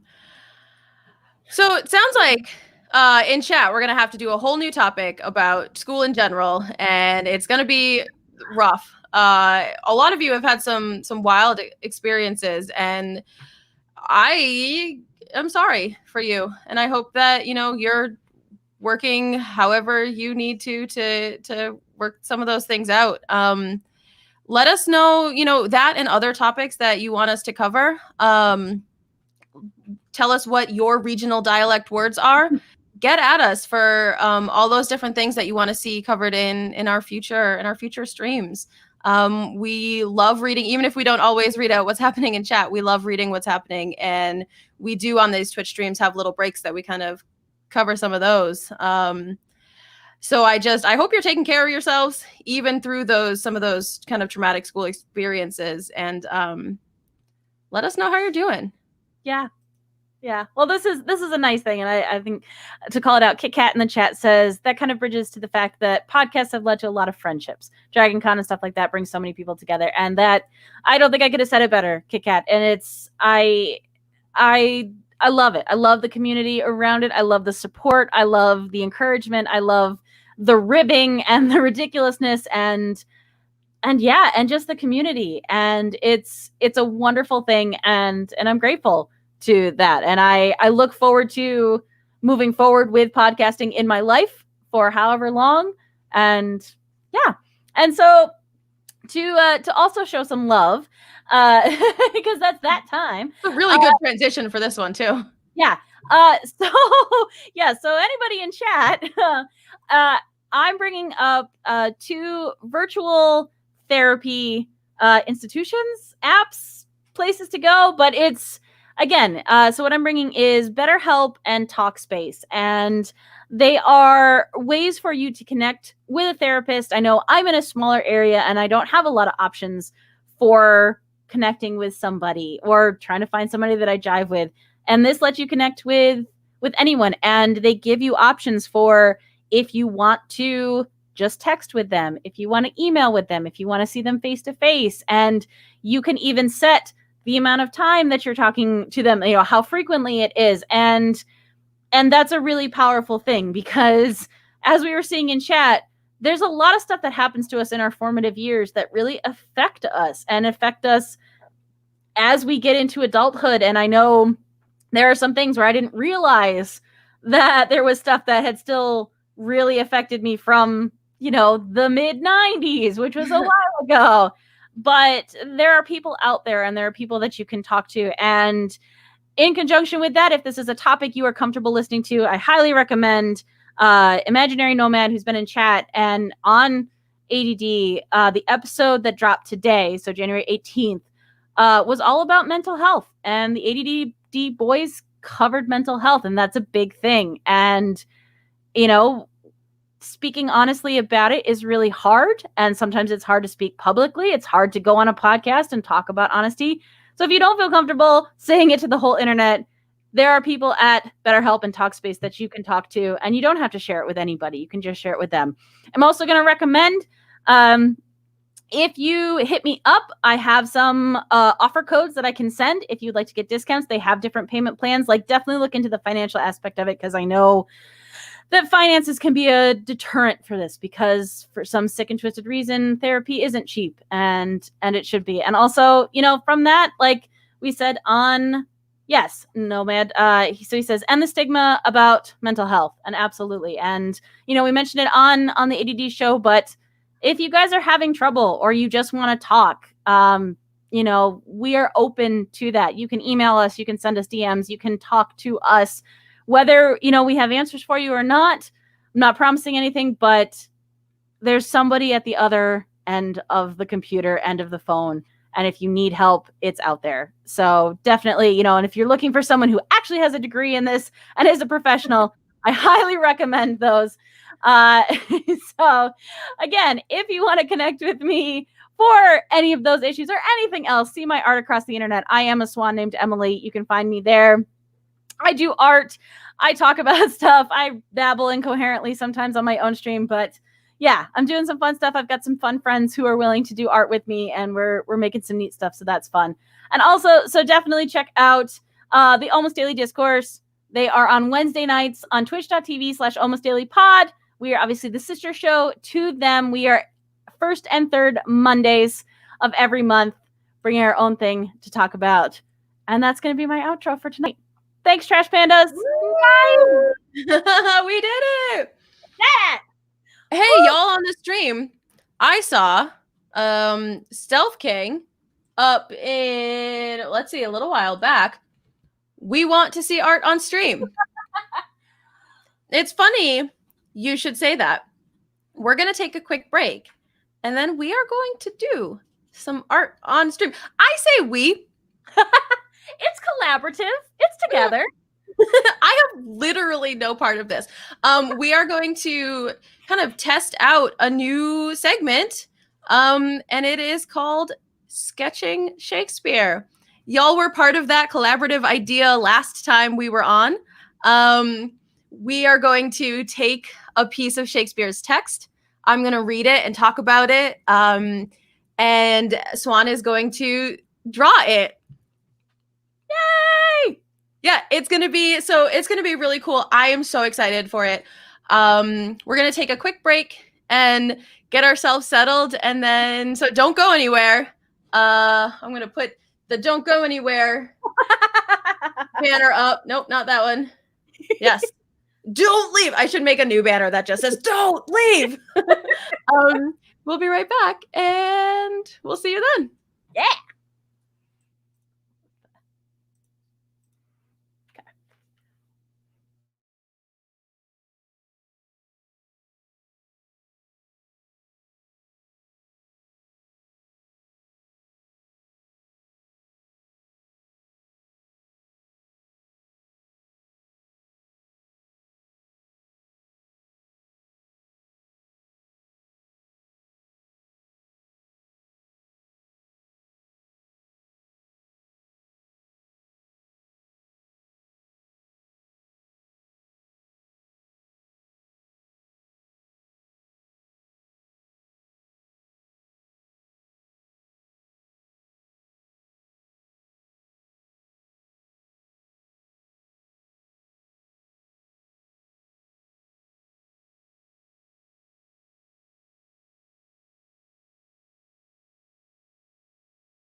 Kilted says week 2, throwing the format out the window. Yeah, we are. We're coming in hot. And yes, Kit Kat, it's called improvements. I'm excited for this. I think that, so I put, Swan, for you, I don't know, because y'all are our guinea pig audience for this. This is kind of a rough idea that we're going to test out. But I put the speech and the like no fearified version of it underneath. I appreciate it. If you wanted that as well. It's one of my favorite things to do is write like no fear style translations. No. I hate the word translation. I don't like using that in the context of Shakespeare. I don't like calling no fear a translation because what it does is it reinforces or it suggests that Shakespeare is a foreign language. And while a lot of the language structure is foreign in the technical definition of the word to people, it is English and it is modern English. And what we need instead of translating is we need help breaking down the sentence structure and some of the vocabulary. My favorite thing to do on first day for my freshmen is I'll put just sentences on the screen on the board, and it'll be like, come with me, or let's go together, or, you know, like really simple sentences. Mm-hmm. And I'm like, those are all Shakespeare. Those are all word for word from Shakespeare plays. Like, what? Are you mad? So that starts to kind of break down the I will fight this to the death. It is not Old English. Shakespeare is early modern English. Old English is unrecognizable. Old English needs translating. Old English is Chaucer. It is, if you've ever tried to read original Beowulf, you just can't read the words. They don't make modern English words. Yeah. Early modern English it's all recognizable words, but it flips. It Yoda's some of the sentences to fit the meter and has some different grammatical cues. So if we can unlock those different grammatical structures or just like different clues to get it. Yeah. No, but it's true. And it's one of those where it takes time to get into it. And that was the thing that, I really started to appreciate. Was especially if you had a good teacher who was willing to kind of work with you on it. Like as you worked on it more, I was like, okay, it's starting to make more sense. Like they keep using these same things while it's not the same sentences. It gets there. So I want to Kilted in chat. The thorn in ye is old and isn't current in modern use. That is correct, but it is not. They never intended to say ye. Ye was a mistranslation. It wasn't. This is my favorite thing that I learned in my master's program. It's a mistranslation. It was an abbreviation for the letters th, and just because it kind of looks like a y, early translators said, "Oh, ye old tavern" or "ye old whatever," but it was never intended. It was the same as like. Any word that ended in ment, you would have the M, and then the scoop at the end of the M would just cross back over the top of the word. And that was like their abbreviation. Yeah. So Kilted, like, I get like riled up when people claim that ye was ever intended to be a word. Because it's such a fun fact of mistranslating rather than, like old vernacular. Also the lack of standardized spelling I think is super fun and also is one of the things that trips people up about Shakespeare. I'll get into it. You wanna start our segment? We won't do a video intro because we're not podcasting, but switch that real quick. Do this. And yeah, we're going to pay you in appreciation. Yes. For being beta testers on this segment. And yes, I know Stealth King, I feel bad. I've been meaning to shout you out. Yes. You definitely inspired me from some of the stuff, and I can't remember which chat it was, but we were talking about it. And it definitely, I was like, oh, and I think it was when you were talking about how you enjoyed listening to Protest Too Much, Steph's podcast, but you didn't always understand it. And I was kind of noodling that around and be like, but wouldn't it be fun to kind of draw it and have her be a part of it? Yeah. So yes, kudos to you, Stealth King. I very much appreciate it. Mala J, lots of ones. I can't believe I'm learning something on Twitter. Is such a good, we're here to entertain and educate. We can't help it. We're both teachers. It's like in our gut instinct. Yeah, this is what we do, even when we don't mean to. And yeah, I don't know how to do that, Nomad. I don't know what that means. So I know we need to switch over the Twitch like thing. Yeah, I was gonna say, so we don't have the login to the Twitch account, so I don't think we can switch that. Oh, I see. Go from. Yeah, so that we're not a talk show anymore, that we're onto art. But once we see how this goes, if this lands and goes well, then, absolutely. We will do more of that. Sorry, I got cat hair in my eye. Okay, so I'm going to let's see if it cooperates. There it is. All right. So, okay, so I'm going to be working in my digital art program, so I probably won't be checking chat just as much. But I've got Steph who will shout out stuff to me. Yeah. And I'm going to pull up my notes so that I can see things. So yeah, we're kicking it off. I wanted to start with a speech that was kind of full of action and imagery. And we're starting with The Tempest. And it's not a play that I generally love. I think that Prospero is a bad character who I don't love to hate. I just don't like him as a character. He's a selfish old man. Okay. So generally I kind of veer away from the Tempest, but I conversely think that Ariel is one of my favorite characters in all of Shakespeare. So we're taking an Ariel speech, and it's from the very beginning, so not a lot of spoilers here. We're trying to keep it relatively spoiler free. This is from the literal Tempest, the storm that's happening at the start of the play. And Ariel's kind of go away. He kicks off the action of the play with carrying out Prospero's intentions of shipwrecking the vessel that is coming. They want to get all of the people on the island. And so he carries out this duty, and he comes back and reports back and says, I boarded the king's ship, now on the beak, now in the waist, the deck. In every cabin I flamed amazement. Sometimes I'd divide and burn in many places. On the topmast, the yards, and bowsprit, I would flame distinctly, then meet and join. Jove's lightnings, the precursors of the dreadful thunderclaps, more momentary and sight outrunning were not. The fire and cracks of sulphurous roaring, the most mighty Neptune seemed to besiege and make his bold waves tremble, yea, and his trident shake. Not a soul but felt a fever of the mad and played some tricks of desperation.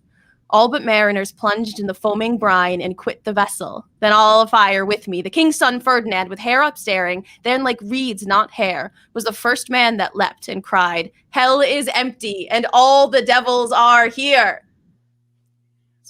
One of my favorite lines of Shakespeare. Hell is empty, and all the devils are here. There's so much just emotion and fear, and reporting it back, I feel like Ariel is kind of like proud of that. Like, look what I did to instill this type of fear in our in the people. So basically, the general breakdown of the speech is that he flew onto the ship and set fire to it. It's kind of the general bottom line for all of those lines. Got onto that ship, did a lot of fire. Everyone besides the sailors jumped off. And he talks about the magic that he does. He splits himself in different pieces. So he starts off throwing fireballs at the front of the ship, the top of the ship, in all of the cabins. He kind of made himself present, made the people aware of him, and then started splitting himself in 2, 3, 4 to be at all of those places of the ship at the same time. So not only does this spirit show up that starts throwing fireballs at you, how do you react if you are a 15th century sailor or a king who is just trying to get home from his daughter's wedding? And then one step further, splits himself in 2, 3, 4 and just shows up on all of the different sides of the ship. Still throwing fire, still creating this huge tempest. I don't know what tam o' shanter is, Kilted. It's the hat. That's wildly offensive. Kind of looks like a beret, but it's the Scottish version that's got the specific pattern on it. What would I be reading from that? I don't know. Oh, so I don't know that part. I just know that there's a hat called that. I should have been paying attention. Oh my gosh, I just read Future X. Hell is empty and all the devils are here. New ADD tagline. Yeah, I think that's fair. Oh, it's a Burns poem. I'm going to look it up. And you know what, Kilted? Check back next week. Don't check back next week. We won't be here. Check back in 2 weeks when we come back. Hey, maybe that'll be the bonus week that we do in those months that have 5 weeks. Yeah, there you go. We just read poetry. Honestly, nothing would make me happier than just coming on and reading some old words. But yeah, so when we talk about imagery and kind of creating these vivid scenes of Shakespeare, this set of lines is one of my favorites. Jove's lightnings, the precursors of the dreadful thunderclaps, more momentary and sight outrunning were not. The fire and cracks of sulphurous roaring, the most mighty Neptune seemed to besiege and make his bold waves tremble, yea, his dread trident shake. So that first part, we take Jove's lightnings, the precursors of the dreadful thunderclaps, more momentary and sight outrunning were not. So these flashes of lightning were happening so fast, even faster than normal lightning. So it's just all of this playing tricks on your eyes, and the fact that this spirit is here and doing all of these supernatural things. And Future Skeleton says all that cool shit happened in the 15th century, and we never get rad spirits bombing boats or anything in 2021. But I think part of the illusion or the fear here is that they might not necessarily see him because it is dark. All of the clouds have rolled over, and the lightning is so brief that, you know, in scary movies when they flash the lights and you think you see a ghost in the background, and then but it, like, when the lights come back on, it's not there. That's kind of the feeling that I get from this scene, is that the lightning flashes so quickly that you have this glimpse of this spirit, and you don't really know if your eyes are playing tricks on you or if it's actually happening. And then the fire and cracks of sulphurous roaring, the most mighty Neptune seemed to besiege and make his bold waves tremble, yea, his dread trident shake. Neptune, the god of the sea, is so afraid that he is making all of these waves happen. He is shaking the sea because even the god of the ocean is terrified by this spirit throwing down all of these thunderbolts. And I think there's a real, like, loss of control in that fear there. If you are Neptune and you are meant to be in control of the storms and the waves and all of this, and you have lost that control to something that you don't necessarily understand or know about. And this is one speech in a full play, right? If we spent time on all of these subtle moments, we would be at the theater for years. But, like, I just think the imagery there is so cool, that Ariel is so powerful that even the gods below the sea are shaking. Emily, I want to ask you, when you are looking at scenes like this with a lot of movement, how do you approach that in art? Like, this huge thing is happening. How do you get that on paper? So there's a cool thing when it comes to the pacing, especially in comics. So because, like with reading the actual prose, you can read it as fast or as slow as you want. So the idea being that you want to try and focus the audience's view to keep with pacing. So with this, I obviously I'm starting at the top with kind of setting up the scene, because you need to know where we are and kind of what's happening, even if I don't give you a lot more information to that. But then what I want to do is I want to start making a lot of, like, small, quick panels, because that, especially if there's a jump from one thing and a jump to another thing, that's going to give that kind of unease and that quicker pace feeling to the audience. And so I want it to kind of be, you can tell what's going on, but you can't really tell, and you're not getting a lot of clues around that.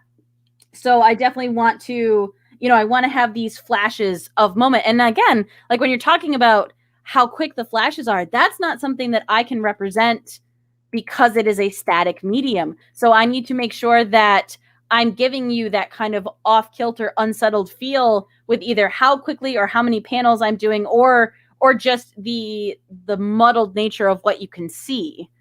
So I'm trying to keep that in mind, because it does have kind of a frantic feel to it.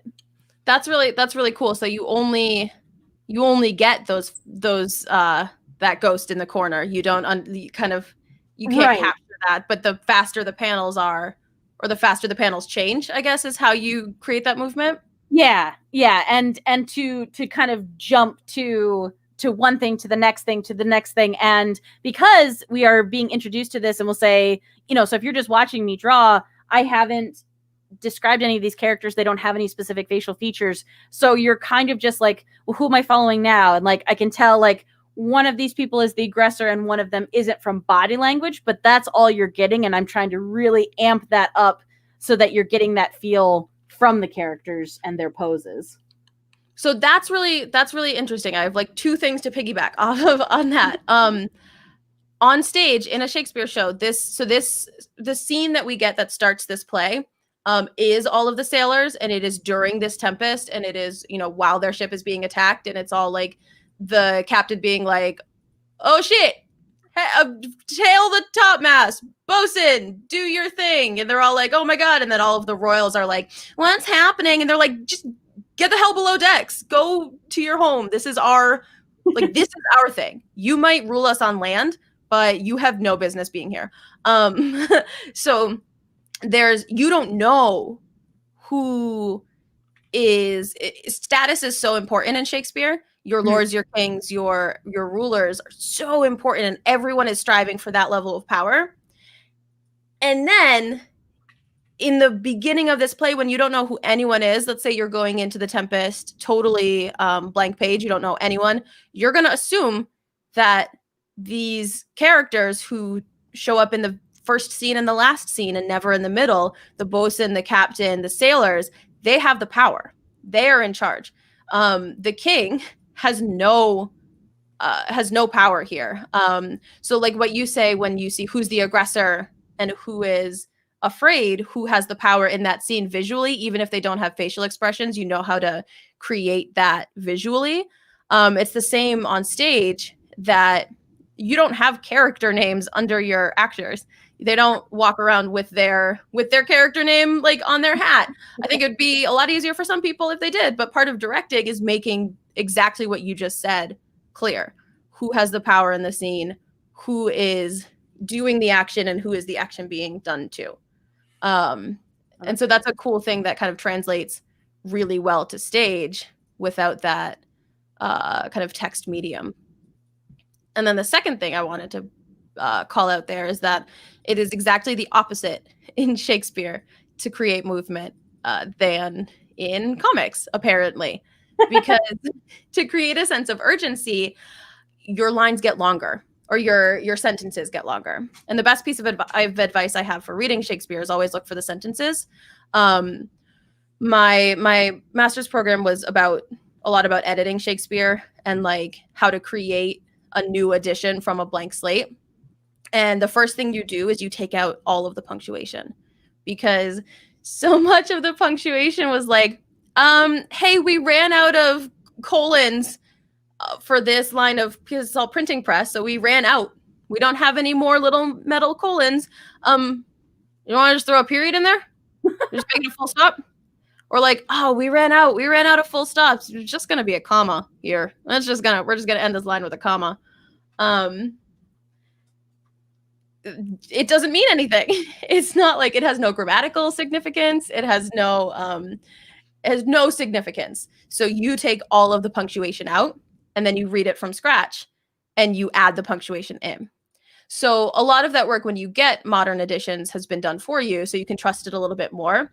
But it's so crucial to read to the sentences. So if I were to read,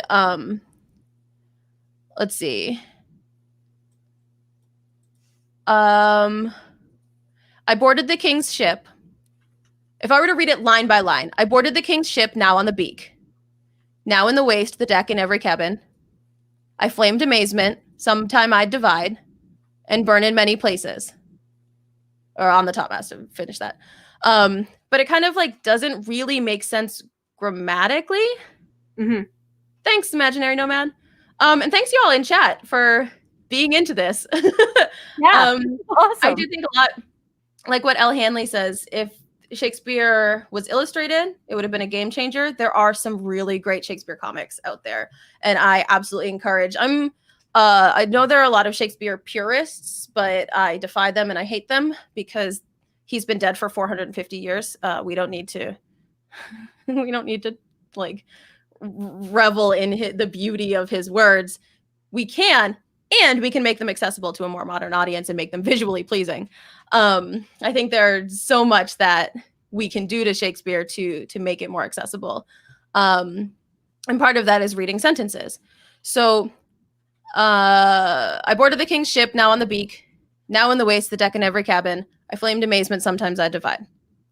Those lines don't really make a lot of sense until you read, I boarded the king's ship, as one preface to the sentence. Now we've set the action, where Ariel was, We know whose ship it was. We know what kind of vessel it was. We're ready. Now on the beak, now in the waist, the deck, in every cabin, I flamed amazement. So we have here, here, here, here, I did this. And those are reading within lines. So you're reading sentences and thoughts rather than people like kind of pausing at the end of every line to follow the structure. It's following the actual thoughts that are happening. What's up, Tony P? We're talking about Shakespeare. Welcome. Emily is drawing Shakespeare. We picked a scene or a this looks just like our show. What do you mean? We picked a speech from The Tempest, and I'm kind of talking through some Shake stuff, and Swan is drawing it out. But yeah, so you have these long lines, and because as an actor, you're naturally going to run out of breath or speed up your reading to get your breath in, that's what creates that sense of urgency. If you have short lines, you're going to pace yourself and take more breaths and take more breaks because you can, because the grammar allows it. When you have a big, long sentence, and that's why we talk about finding the punctuation, because then it goes and informs the speed at which you're going to say it or the urgency with which you're going to say it. So that's kind of the exact opposite, it sounds, from comics, where you're creating short, fast panels to create that urgency. Yeah. No, but that's fascinating. And the punctuation thing is very cool to think about, because I feel like, especially when you're learning it in English, you're taught such specific, like, nope, this means this, and period means stop, and comma means breath, and all of that. And it's kind of harped into you so much that I think that's kind of a hard thing to try and then break as you're reading this in a very different, tempo. And I think, again, it's to the detriment of the student who has to read it, and to the class when people who've never read the text before and you're forced to read aloud, because you're not reading it how it should have been performed or read. And it's hard, because I know with some of them, like, even when I read the prose that you wrote me for your mystery thing, like, I had to read it a couple of times because there was a tempo to it, and it took me a little bit to make that make sense. And so, it wasn't my first take that I ended up recording and sending in. Like, I had to read it a couple times to get that feel to it and to how I felt comfortable saying it. Yeah, and it doesn't, if you're not used to speaking in iambic pentameter or in even just blank verse in general, it doesn't roll off the tongue very easily. Sometimes it does, and those are the lines that we teach with iambic pentameter. But soft, what light through yonder window breaks. You naturally hit those soft, light, yonder window breaks. Like, you hit those beats. But if you're not used to it, and you don't have just a natural practiced rhythm, I guess natural and practiced are contradictory terms, a practiced rhythm, then it's hard. And I think that having kids read Shakespeare out loud, and maybe this is because I teach a lot of lower level students. I do a lot of inclusion classes. And so I would never ask my kids to read Shakespeare out loud. We watch it. And then if they want to do speeches, we have, opportunities for them to read lines or read speeches to get them, because for most of them, it's their first exposure to Shakespeare. But yeah. I think that one of the I don't want to say worst, because I know a lot of teachers have had success with it, but I feel like one of the tougher things to do is just have your kids read it out loud. They're not internalizing it. They're more worried about getting the words out of their mouths than actually, feeling what those words mean. And yeah. I got nervous to read Shakespeare on this show tonight. And that's what I do. It's hard, and it doesn't feel natural unless you've been exposed to it quite a bit. And so it's definitely something to work on, but not if you don't want to. Yeah. If you don't want to do it, don't do it. That's interesting, Al Hanley. So Al Hanley says, I didn't like memorizing Shakespeare. Reading Canterbury Tales and Beowulf out loud was fun, though. And I think where the distinction is, and I might be wrong, but Canterbury Tales and Beowulf, because they're Old English, they've been translated already. So they're in a more modern meter and a more modern vocabulary. I love Beowulf. I love Canterbury Tales. Canterbury Tales is like one of my favorite texts to just dig into. There's so much juice there. They're so like, they're so saucy. They're so scandalous. But yeah, I also think memorizing is hard. It was my favorite assignment in high school. My teacher said, memorize this monologue from Macbeth and present it to the class. And I was like, this is what I was born for. That's when I fell in love with Shakespeare. I was like, oh, you're going to test my memory? Cool. But I'm like, I love theater and I love memorizing things. And that's me, 1 out of 30 students in one class.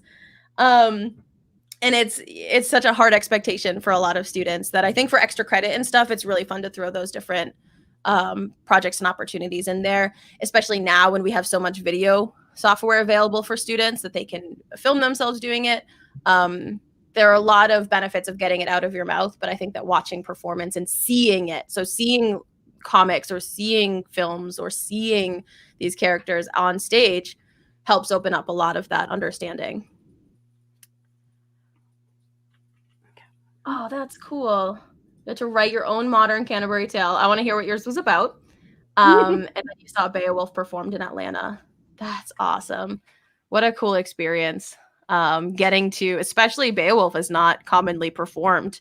So getting to experience a text like that is so heavy and so bogged down with that oral tradition style of storytelling, which is a lot of words for maybe not a lot of action. Listen, so Future Skeleton in chat says I make fun of him for how cool his AP Spanish teacher was. Like cool is like she would like have them over to her house to watch movies, and that just as an educator makes me uncomfortable. So cool is subjective, and I'm so glad that he had that experience and that developed his love for Spanish literature, because I think that his ability to dig into Spanish literature is incredible, and he's a genius. But I personally would not be. I don't want kids to know where I live. I don't want them to be in my house. I don't want them anywhere near me. I love them, but I don't want to see them. That's just me. Oh, okay. I have some things to say. The Shakespeare's Tavern is so cool, and we didn't get a chance to go in last year when we were at Dragon Con, but I cannot wait to go. 2, the food court at the mall was your topic for your modern Canterbury Tale.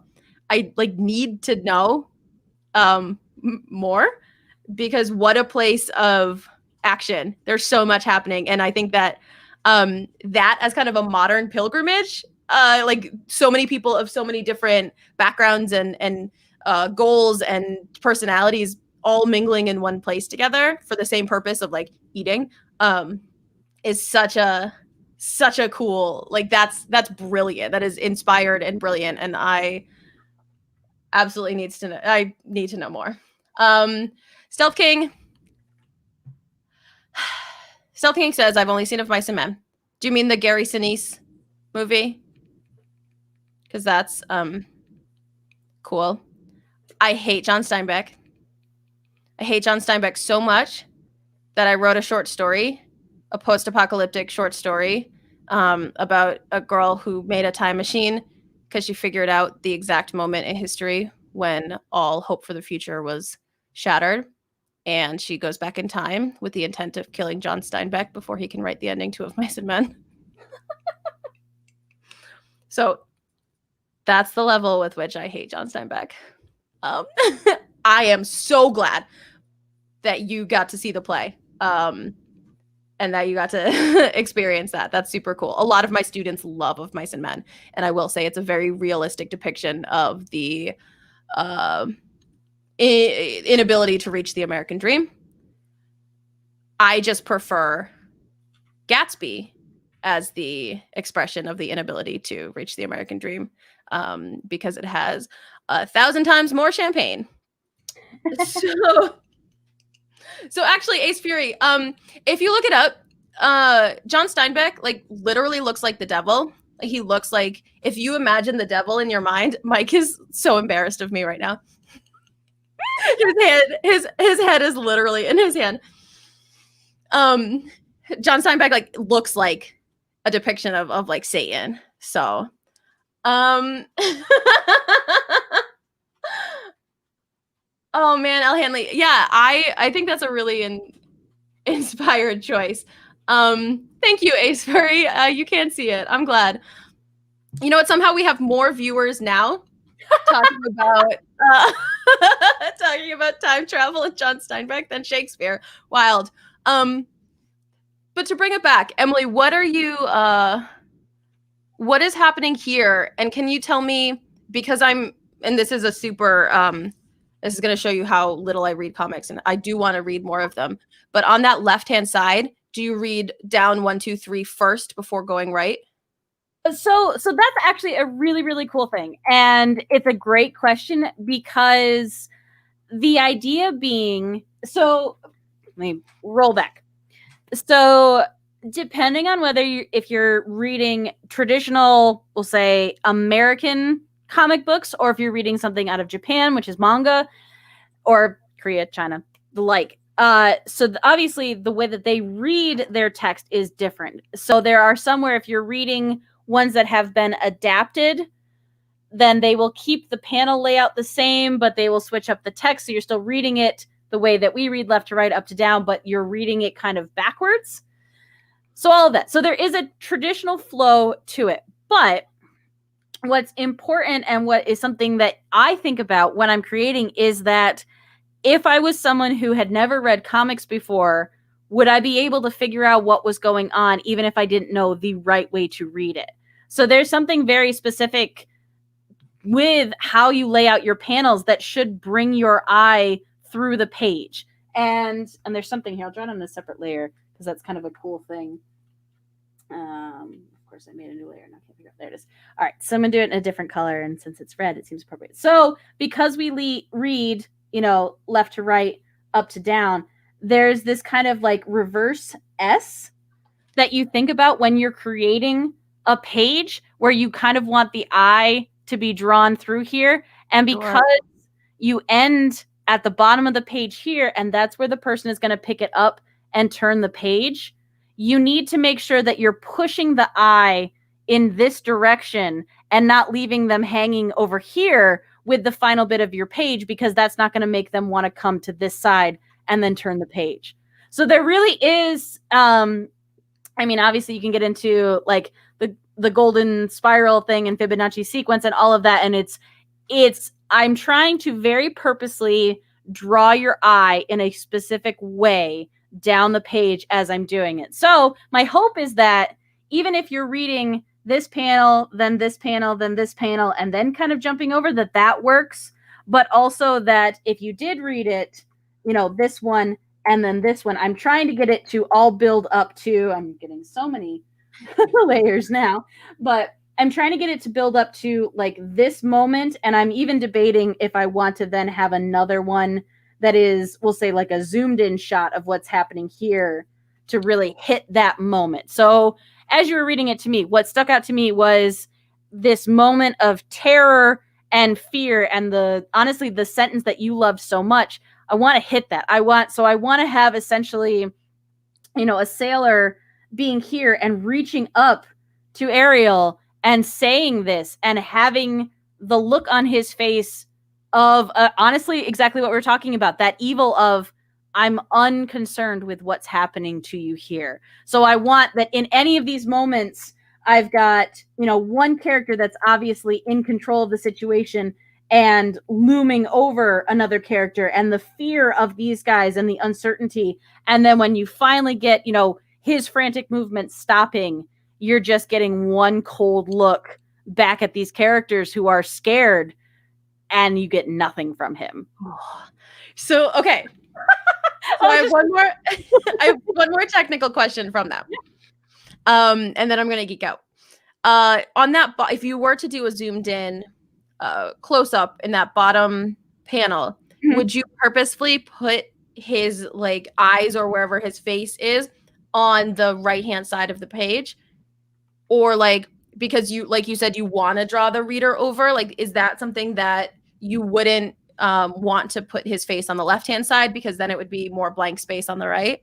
Yes. And so there's a rule, and this was something I actually learned from almost like a cinematography thing, and it's you don't want to break the 180 rule. So if you have two characters talking to each other, so we'll say we've got blue on one side and green on the other side. If you switch over and have it like, you need to not have all of a sudden green show up on that side and blue show up on that side, because it's going to confuse the audience. Like if you have a car that's traveling into the scene this way, and then all of a sudden you get a cut and then it's going that way and it hasn't made a turn, it confuses the audience as to which direction they're traveling. So with this, my goal would be to take, because this part right here is where I want the big focus to be. So I even want to just take what would be like a camera zoom and preserve that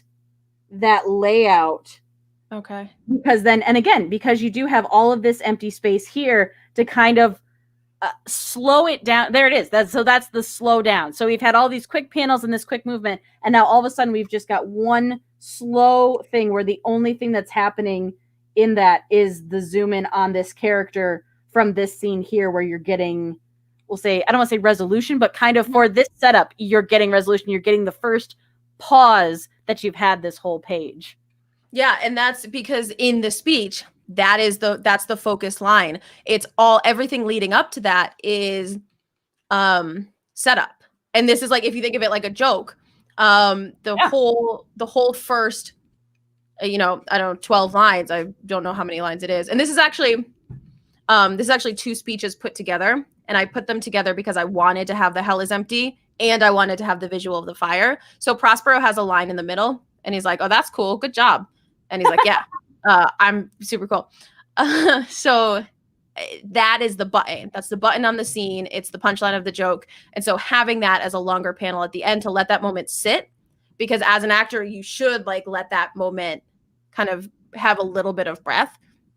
So seeing that reflected in the panel is super freaking cool.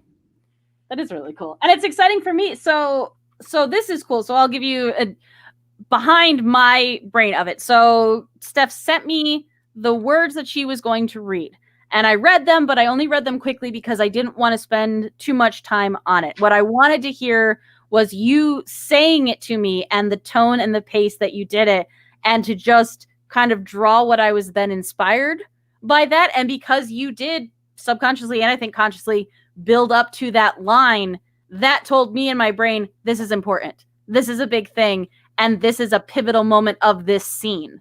And while we need all the setup to lead to that, this is I don't want to say money shot because that's a terrible thing to say.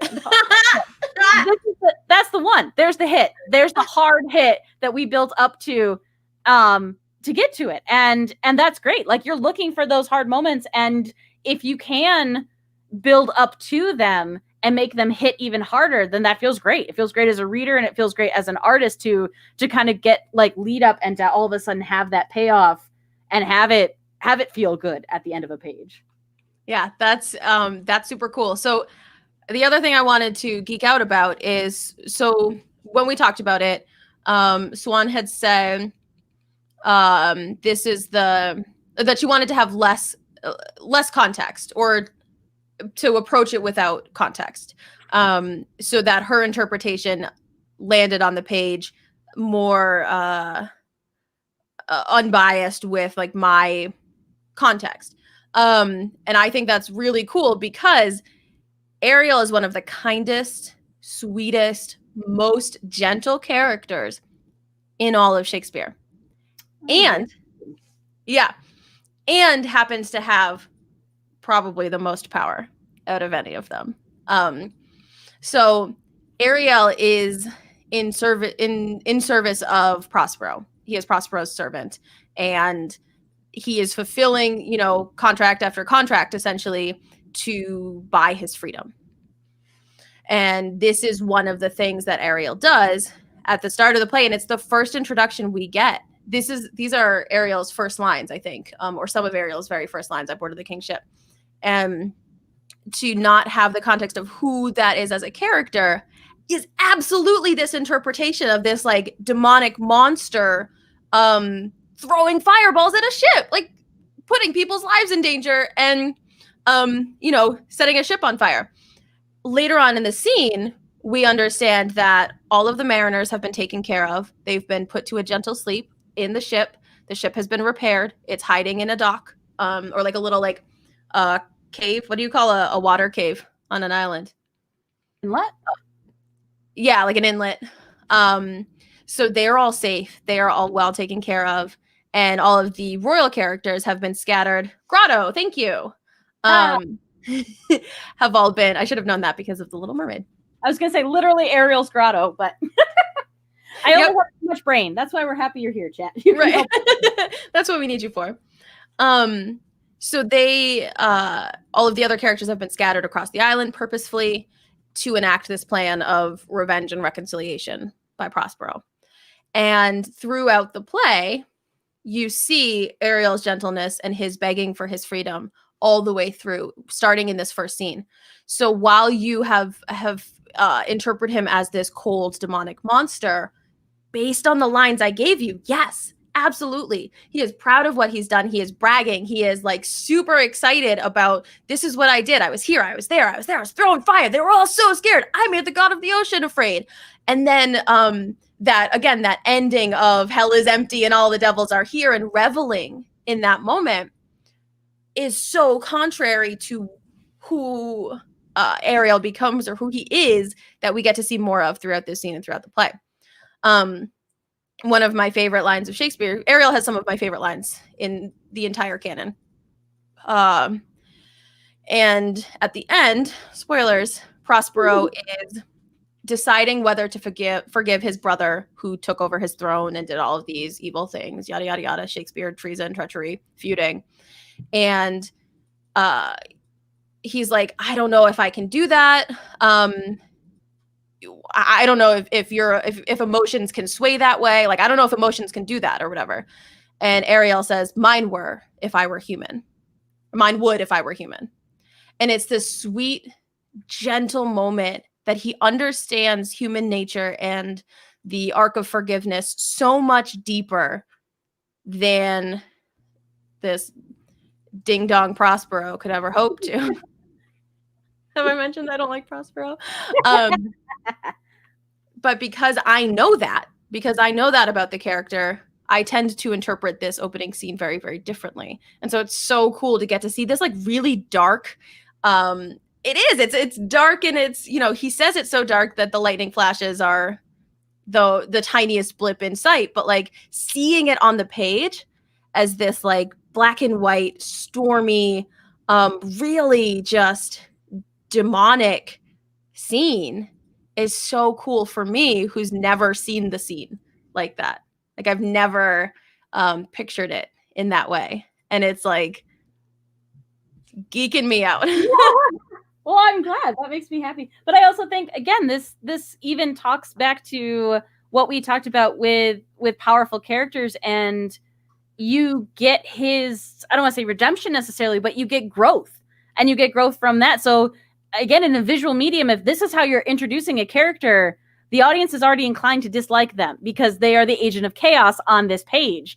And so then as long as you keep the visuals of that character so that they can always recognize who it is, you get to then follow them. And as you follow them, you learn the more depth, and you learn the kind heart that's inside, and you learn the motivations behind it. But also with something like this, and I think it's true in a lot of different media. So it starts with a banger. Like, he throws a whole bunch right at the start, and then like, oh yeah, but by the way, everybody's fine. We're totally cool. Ship's fine. But it sucks you in, and you're in immediately. And that's good writing, because you want to be hooked, and he got you hooked right away. Yeah. And I wonder if that, how that translates to art? Like, how does that growth? Do you start using lighter colors, less shadow, less darkness? How do you show that growth? Yeah, so absolutely. So I purposely am putting very harsh lights on this, making him, obviously I'm drawing in black and white because it's easier because I'm doing it really fast, but really trying to, and the idea that being at sea with no land around you and that the only light that you're getting is the flashes of lightning, like it does suck all the color out of it, but it also then, if you've ever interacted in a strobe light, movement is very weird and it's very stilted, and all of a sudden, like someone who was, you felt like across the room is now all of a sudden right up next to you, and it's startling. And so the power of the lighting in that is absolutely, so as you would see him interacting throughout, you would do, more lighting on maybe his face. And even so, we'll say if we kept going with this, which I'm happy to do, but what I would probably do is I'd have him, when Ariel's about to interact with Prospero, have him come out of the shadows, and then for the first time you would finally get to see him fully lit and regularly colored. Like as you're explaining to the audience that nope, everybody is okay, and you are literally bringing him from the shadow to the light.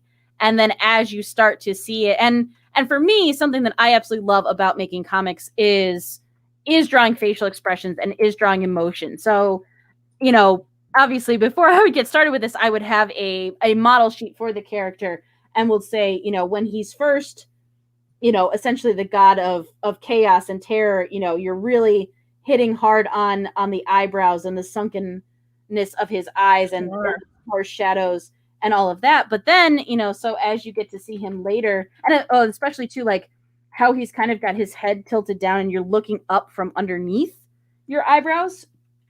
Later on, if he's being more vulnerable, I would maybe have, you definitely have more open eyes. You would have gentler eyebrows to it as he's talking.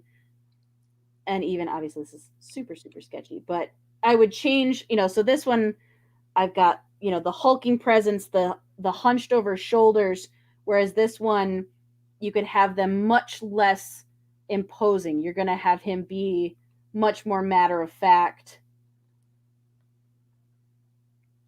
just a little bit more open. And it's cool because I think this also works exactly like, well, I'm assuming because I've never acted this part, but it's how you would act it. You would want, when you came in as this character, to come in with force and with power, and as you're then delivering calmer lines, you're going to, instead of having that hard tightness across your chest, across your shoulders, you're going to kind of relax and you're going to kind of settle into who you are and what you're saying. And that translates to the audience, whether we realize it or not. That is, the body language is affecting how we are taking those scenes and those moments and the words that he's saying. Right. And the literal levels that we can use on stage as directors, like what you've done with perspective is super cool because it totally changes the presence of the character. And we would use, stairs or blocks or however you've built your stage up. If you had the ability to fly, if you're rich or whatever, whatever you can do to force that perspective of Ariel being as high as possible, not just because he's literally flying, but because you have that kind of godlike presence. And then he becomes so much smaller than Prospero when you have Prospero on stage, who isn't elevated in anything besides stature and attitude. So like seeing the shift of telling this story, and a lot of productions of The Tempest will stage, this opening scene, the scene that this is happening, that he's recapping, with Ariel on stage throwing these fireballs and stuff. And so the first lines you get to hear Ariel speak, he's already a little bit subjective to Prospero.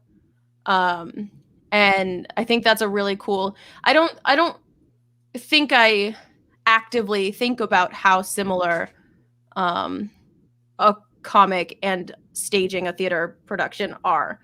But the more we talk, the more similar they seem, because it's all about creating the right movement and the right levels and the right perspective for these characters to tell their story without any lines. Like, we should be able to know what's happening without the words. because as a director of Shakespeare, my base assumption is that nobody understands anything that anyone's saying. Which is fair. It's very fair. I direct my dad. My dad will tell you all right now, his favorite line of Shakespeare is "not dead." And yeah, Future Skeleton put it in chat. Because when I was in Othello, I was playing Desdemona, and my dad went through the whole play being kind of like, what the fuck is happening? And then there's a moment where Othello, suffocates Desdemona, but then she has this gasp of life, and he says, "Not dead?" And my dad was like, it was the first time. It was the first time I knew exactly what was happening. I knew you weren't dead. And then you were dead. And so anytime that line comes up in Shakespeare, because it is more than once, let me tell you, I just like, if I'm like in the back of the audience or wherever I am, and like if he's there, it's just like I have to do everything I can to not like catch his eye because he's just so giddy.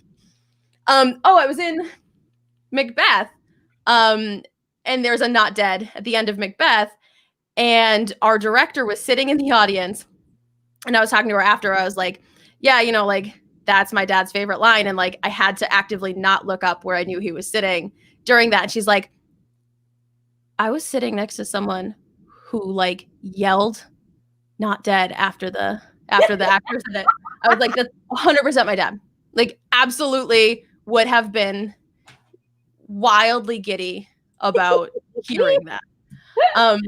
It's exactly, I'm not dead yet. It is exactly like my dad's reaction to that line is a Monty Python sketch. I don't even know where I was going with that, but I just love how, I direct for my dad. I assume that nobody understands any of the words the actors are saying, and it has to all come from physicality, and it has to all come from expression and movement and where the actors are on stage. So you know who's in power, you know who has control of the scene just based on stage movement and not the words, volume, tone. And we have those things to play with that you don't necessarily have in art. Or do you? How do you, like, are there ways to create vocal shifts? So that's a cool thing. And you're going to let me geek out a little bit now. So something that I think in a weird way that feels very Shakespearean is the works of Neil Gaiman, and specifically Sandman. It feels like it has a lot of that. I don't know. There's a whole compendium that goes along with the Sandman series that literally explains all of his references, because he's a smart guy and he's a smart writer. And just like with Shakespeare, it took me a little bit to get into Sandman. But the reason I brought up that one specifically is because there is an incredible gentleman who I've had the pleasure of meeting, whose name is Todd Klein. And Todd Klein is famous in the comic industry for being a letterer. And he's famous with relation to Neil Gaiman is because he lettered all of Sandman. And what's amazing about that is he actually created, and this is at a time before the digital technology, he created specific fonts for specific characters. So you have the immortal beings that you're following through this. And so Dream, who's the main one you meet first, has a specific font that is his font.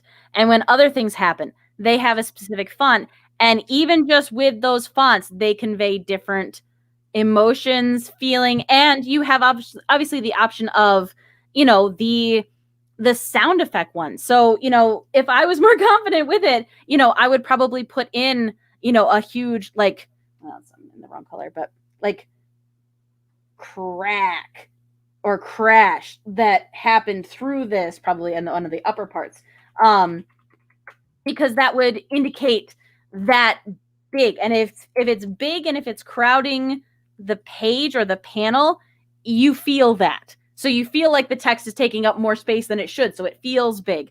But the same thing with emphasis, with either capital letters or, having a character that's saying something that's getting lost to the sea and the sound. So you'd have like, help me, but the me is starting to get really lost, and you'd trail it off. So you'd actually do a visual representation of that sound being pulled away, or depending on how, abstract you wanted to get, you could even have something of showing almost like the letters being pulled away to represent visually what it sounds like when the sound is pulled away from your voice when you're out and the storm is raging. So I don't think it gets enough credit because there's a whole amazing art element that comes to just the lettering of a page. And that's what's cool. And this is something, so my goal with this, and it's going to be a long-winded answer, but because my background is animation, I am very happy because I like how that translates to comics. But in my brain, I always want to try and have the page itself tell a story without any of the words in it first. I want the visuals to tell a story because I'm in a visual medium. So while I do have pages in stories that I've illustrated that are just people talking to each other, if you take the text out of it, is it a serious conversation? Is it a happy conversation? You should still be able to get an idea of what's happening even though you don't have the words present. So with this specifically, I was drawing with the idea that you wouldn't have the words in word bubbles on the screen because it was just going to be the movement and then leading up. With something like this, I think it could even be cool if you had like a side panel that actually had the text written along with it. And then what I would do is for this final panel is I would take the line of the in hell line and have that all of a sudden be now in the spoken word of the story. Yeah, that's so cool. So there's a lot to play with that, and some of when it talks about with placement and spacing and all of that, and the staging of it is accommodating the word bubbles, because you can have all this cool action, but then if I was trying to be true to the text and had to put word bubbles in over top of it, some of those prose are going to take up that much space or this much space or this much space. I would have designed it poorly to accommodate the actual words being in it. So if I was specifically designing it to be said as it was, I would have changed how I laid out the page because I want the art to work in connection with the words and not just plop the words in on top. Yeah. So I think that answers that's yeah, no, absolutely. It's super cool. It just kind of again piggybacks how much there is in comics that kind of is similar to the way Shakespeare structured his plays, and he uses different rhythms for different types of characters. So like you said, different fonts. I feel like that's kind of a parallel to the fact that if the line is in iambic pentameter, you can infer that, usually there are always exceptions to the rule, but you can usually infer that the character is educated, higher class, maybe royal. They have more power in the scene than any of the other characters because they're speaking in iambic pentameter. It's a meter of romance. It's a meter of authority. It's a meter of power. It's a meter of villainy. If you see trochaic tetrameter, which is double, toil and trouble. It's the opposite of iambic and then a shorter line. It's going to be a magical creature. So someone with supernatural powers. Puck. If we shadows have offended, it's that same. So you've got Puck, you've got your fairies, you've got your witches. They speak in a visual. If you're reading it on the page, you can visually see that the lines are shorter. And those are going to be your magical creatures. Those are going to be your spirits and now, of course, Ariel is a spirit and doesn't speak in that. Right. Rhythm, but again, it's a toss up whether he follows his own rules or not. And then your comedic characters or your common man is going to speak in just prose. They're just there's no meter. You'll see it look more like a paragraph rather than a metered line. So just visually looking on the page or as you're reading, looking at meter, you can tell a lot about the character who's speaking. And because we don't get character notes, like we get a character list, but they don't give you a lot of information. Mm-hmm. So looking at the meter in which they speak is a big indication of who they might be or what class, what status they might be in the play. So that can inform a lot of your acting decisions based on that as well. That's really cool though. And literally just as you were saying, like the toil and trouble, like it has a different feel to it just as you're saying it. And that's very cool because I think subconsciously, because so many people use Shakespeare as inspiration, whether again consciously or unconsciously, it felt magical to me just as you said it. Like I was like, oh no, that's a character that's not strictly human saying stuff like that. So that's really, really cool. It sounds like a spell. Yeah. Like it has that like more rhythmic, because iambic pentameter sounds more like that natural heartbeat rhythm. And iambic pentameter is more of what we get to hear in like pop music. Pop music uses iambic pentameter more than I think people realize. I usually use Taylor Swift as my example for my kids, because her "But I keep moving, can't stop, won't stop grooving" is iambic, because you hear it go up and down. Botch says pentameter, now you're just making up words. You know what? So did Shakespeare. Shakespeare made up whatever words he wanted. Whenever my students try to find a word for something, I tell them just to make it up. Like if they can't think of the right word that they need, I'll be like, Shakespeare made up all the words he wanted. So don't ever feel limited to the dictionary. You deserve to make up your own words too. Oh, and just because it feeds on top of what we talked about during the show with our love of David Tennant, there is a Shakespeare episode of Doctor Who. And whether it is based in reality or not, I didn't care, because it was played so well, and the guy that got to do Shakespeare was incredible, and enjoyed him so much more than the lovely gentleman who played him in Shakespeare in Love. But like, it was fun, and it was fun to see them play with that. And there's a reference in it where David Tennant makes a comment about, I think it's like 36 scholars are just shaking their heads now. And I was like, what was that? That was weird. So I looked it up and I was like, oh my gosh, that's a really smart comment in just a throwaway line. But how fun was that? And, of course, then it ends with Expelliarmus. And I'm just like, I'm in. I'm so in with this crazy show. I love it so much. So it's so funny that you said that, because I know you're not reading chat. And we got a botched in our chat. And literally as soon as you mentioned it, said, have you ever watched the episode of Doctor Who with Shakespeare? And I love that episode. I think I will take any anachronistic period piece. Like, give me them forever. I want them. I want to see every version of fake Shakespeare or non-Shakespeare or whatever it is. And then like Botch said, in Good Omens as well. And again, we get to see David Tennant. David Tennant is just a dream. Yeah. Honestly, everything that's good about the world. And yeah, I actually haven't, so Ace, I haven't seen the original Doctor Who's, and that's a journey I one day want to go on, because I love Doctor Who. And I'm working through the new series again for the millionth time. And I think there's so much that's just joyful and hopeful about it as a series. I thought the Shakespeare Code, Ace, isn't that the one that like the David Tennant episode was called? Or is it another episode with the Fourth Doctor? Because that's something I will watch immediately. So Future Skeleton says Marvel's 1612 has a plot line where the Fantastic Four save Billy Shakes. If you've not read that I highly recommend that one. That book is wonderful.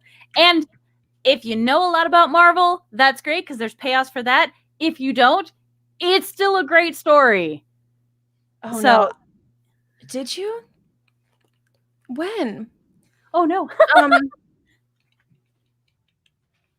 Well, yes. I'm embarrassed. There's also a comic series called Kill Shakespeare, which takes like all of the characters and puts them all together, which is really fun. You also have to remember, like, I've heard her talk about how many books that she buys and wants to buy, and so like, I feel that like, no, I know someone lent it to me at one point. And they're like, hey, did you read that? And I'm like, did I? Like, I lent it to you. I'm like, I bet you did. I should look for that so I can read it and give it back to you. So, Dennis, to answer your question, Jodie Whittaker. I first started watching Doctor Who when I was in London for grad school. And so Matt Smith was the first Doctor I saw. And then I went back. I love David Tennant to the moon and back. I love his Doctor. I love Matt Smith's Doctor. I don't know if I could have picked a favorite between them up until 2 weeks ago when I watched Jodie Whittaker. She's by far my favorite. I love her. There's nothing that I love her. I think that she is full of hope and wonder and all of the parts of all of the other Doctors that we love so much. And I think she's amazing. I did not skip Eccleston. I like Christopher Eccleston. He's fine. I saw him in Antigone as Creon, and he's like a very bad stage actor. So I like, and he's also not a great TV actor, but also Doctor Who is not about it's not about how good the writing is. It's never been good. Stop trying to pretend it's ever been good. It's not about how good the acting is. It's never been good. Stop trying to pretend it's ever been good. But I just don't love him as much as I love the other ones. And like, I liked 12 too. Peter Capaldi. Peter Capaldi as well. I love him. And I loved The Fires of Pompeii was one of my favorite Tennant episodes. Oh, so good. I'm not saying the acting is bad. These are phenomenal actors who are playing these parts, but it is a pop fluff show that has some moments of depth, nuance, and beauty. It is not to be watched the way that you watch, a Hamlet for how good the Hamlet actor is, which, by the way, David Tennant is the good Hamlet actor. That's the correct answer. In case anyone in the chat was playing along at home, that's the correct answer. So Kit Kat says, struggled to say it was Doctor Who, couldn't get past Matt Smith. And I think a lot of it is who we see first. And then seeing that drastic change is going to throw us for a loop, because you've been living with this character for years, and then you get someone new. And I think that's the beauty of the Doctor. It allows us, I'm going to throw a Hamilton. I'm going to throw a Hamilton reference out there, and y'all capture this on clips because it'll never happen again. But when George Washington sings "Teach Them How to Say Goodbye," or whatever the song is actually called, I think that's the beauty of Doctor Who, is that it teaches us that we can't hold on to these actors. We can hold on to the character and the idea of the Doctor, but we need to learn to say goodbye to the actors and the distinct personalities. So let me see. I got on a rant and then stopped reading chat. Don't Blink. Yes, Imaginary Nomad, one of the top episodes. I got to watch it with Mike over Halloween, and it was really, really fun. Oh, okay. That's cool, Ace, about the Fourth Doctor. I'll have to go back and kind of catch up on those. Zygon Invasion. I'm not going to read the whole chat because it is in the spirit of podcast. But I don't know what, Dennis, what Doctor is that? What episode? Because I'm drawing a blank. I just watched David Tennant come back or start in my rewatch. And yes, Tony, let's not pretend it's high art. It boils me in a bunch when people are like, but the writing. I'm like, the writing was never good. Stop trying to make it something it wasn't. But you know what? So is Shakespeare. Shakespeare's not high art. Stop trying to pretend Shakespeare is high art. Shakespeare is dick jokes. That's all it is. It is beautifully written dick jokes. I think one of my favorite things was the English teacher I had in high school when he explained to us what the nurse was talking about in Romeo and Juliet. And I was like, this woman is my spirit animal. I love this. I was like, she's like, Juliet's having this big moment. She's just like, I remember you when you're on your back before. And I'm like, I like you. You're a lot funnier now. So, I also didn't know that Doctor Who started out as an after school educational show. Yep. Yeah. That's super cool. Yeah. I hadn't seen that in chat yet. That's awesome. And it's a great way to look at events in history. And then with that, again, anachronistic spin on it of how different people can set off different changes in history is a cool, yeah, is a cool way to look at the world and to look at history. And plus, like, I don't know, it just has a spirit about it that is beautiful. Like, it has a beautiful spirit and it's full of hope. And yes, true that Dennis there were a lot of good Capaldi speeches that I don't know if get enough credit, because I think people wrote Capaldi off. But I'm excited to rewatch his seasons because I've only watched them once. And then you look at perspective of an artist. You look at Vincent and the Doctor, and that episode will make me sob every single time, because as artists and as creators, we never think about kind of the impact we might make in the future. And I know that's grand of me to say about myself and my silly little podcast, but like, art is so important. In this most recent season and I hope I'm not spoiling it if you haven't watched the most recent season with Jodie Whittaker, plug your ears, take your headphones off.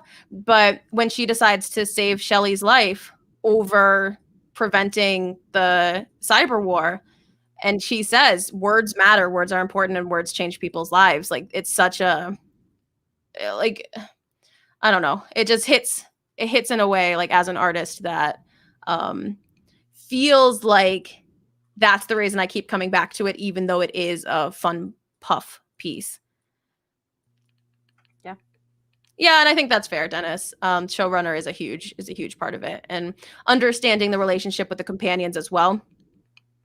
And I think for me, one of the reasons that Jodie was so good is because her companions already had history with each other. It's the same thing that you want to try and avoid. We met in a tavern in D&D, because getting to know these characters takes so much time to start into it. You have to give it time to grow, because these characters already knew each other. Because these characters already knew each other, we were able to have more chemistry right off the bat. Imaginary Nomad, we are sketching Shakespeare. I don't want none of your sass.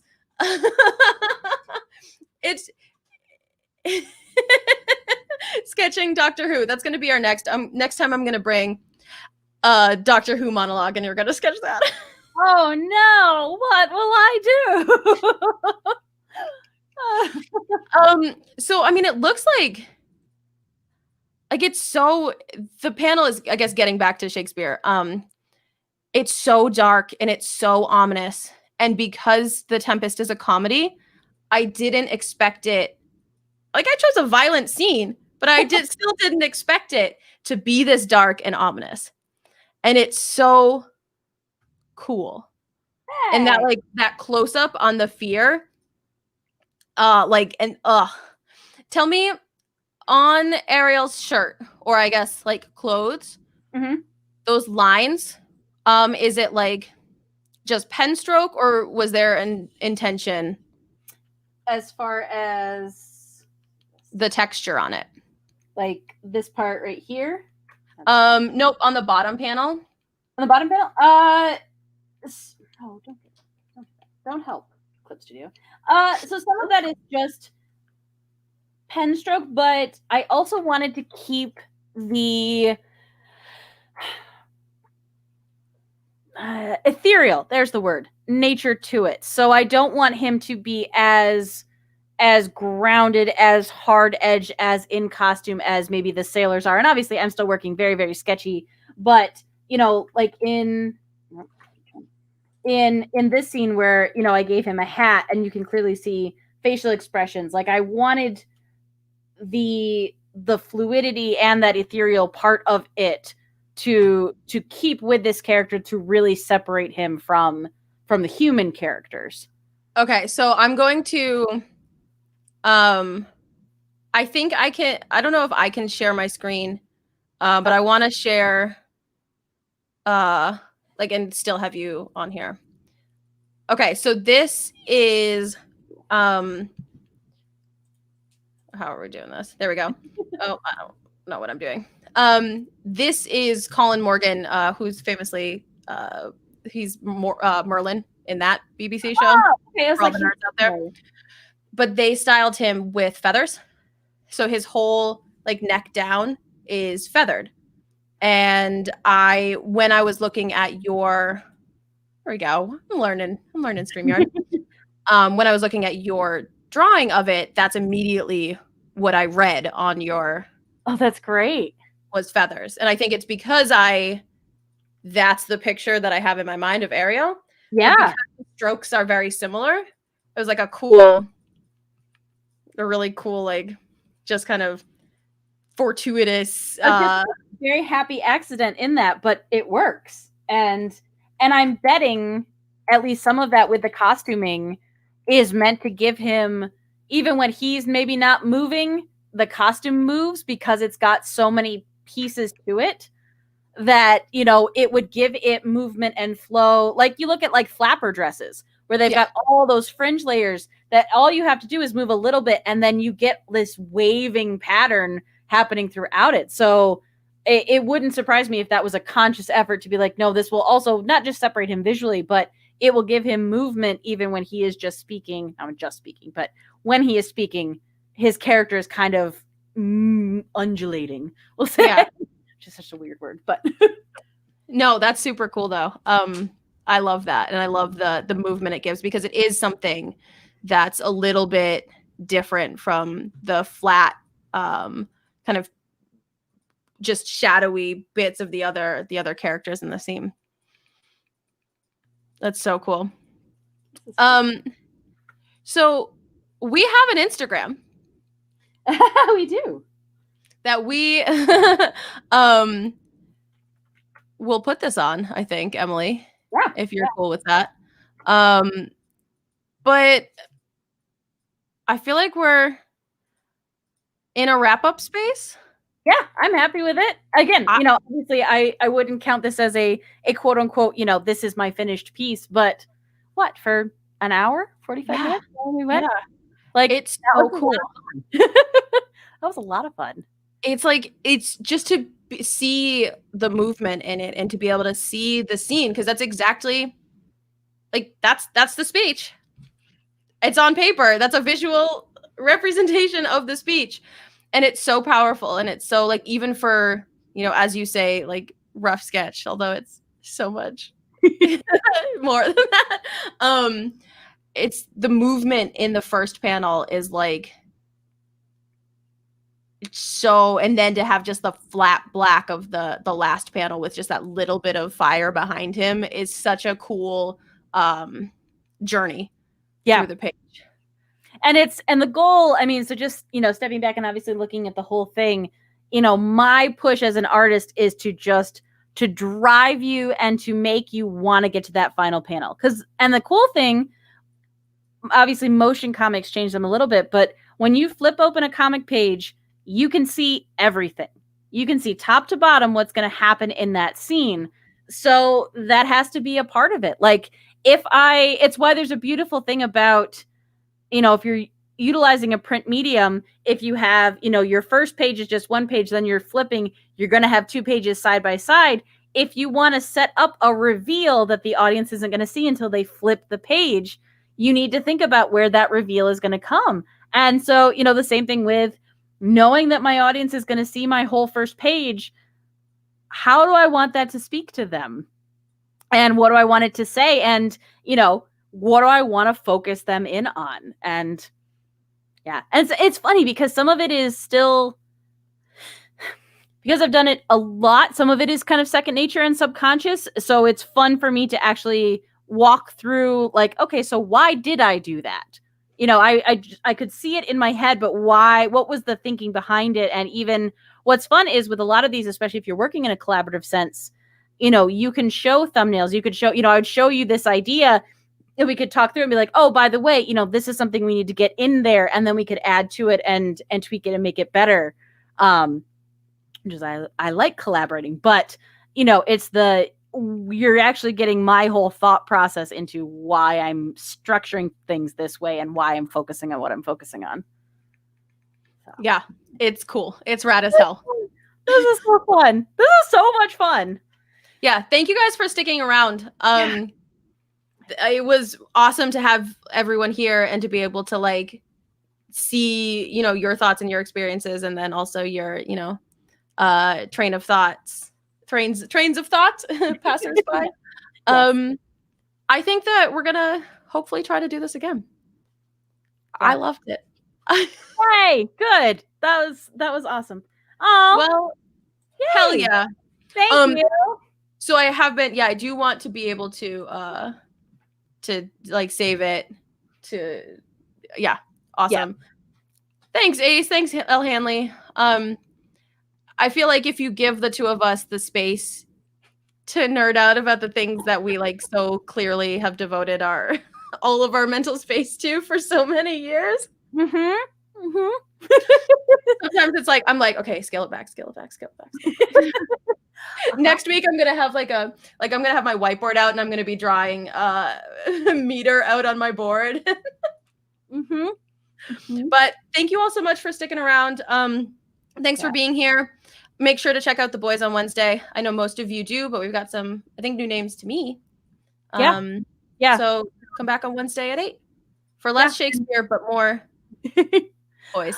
Well, and what's great is if you aren't already following them on Twitch, if you hit that follow button, it will alert you anytime they go live, and that covers the boys and the girls, everyone of the ADD multiverse. So you get to catch us all. So, so yeah, thank you, everyone. Thank you so much. Night.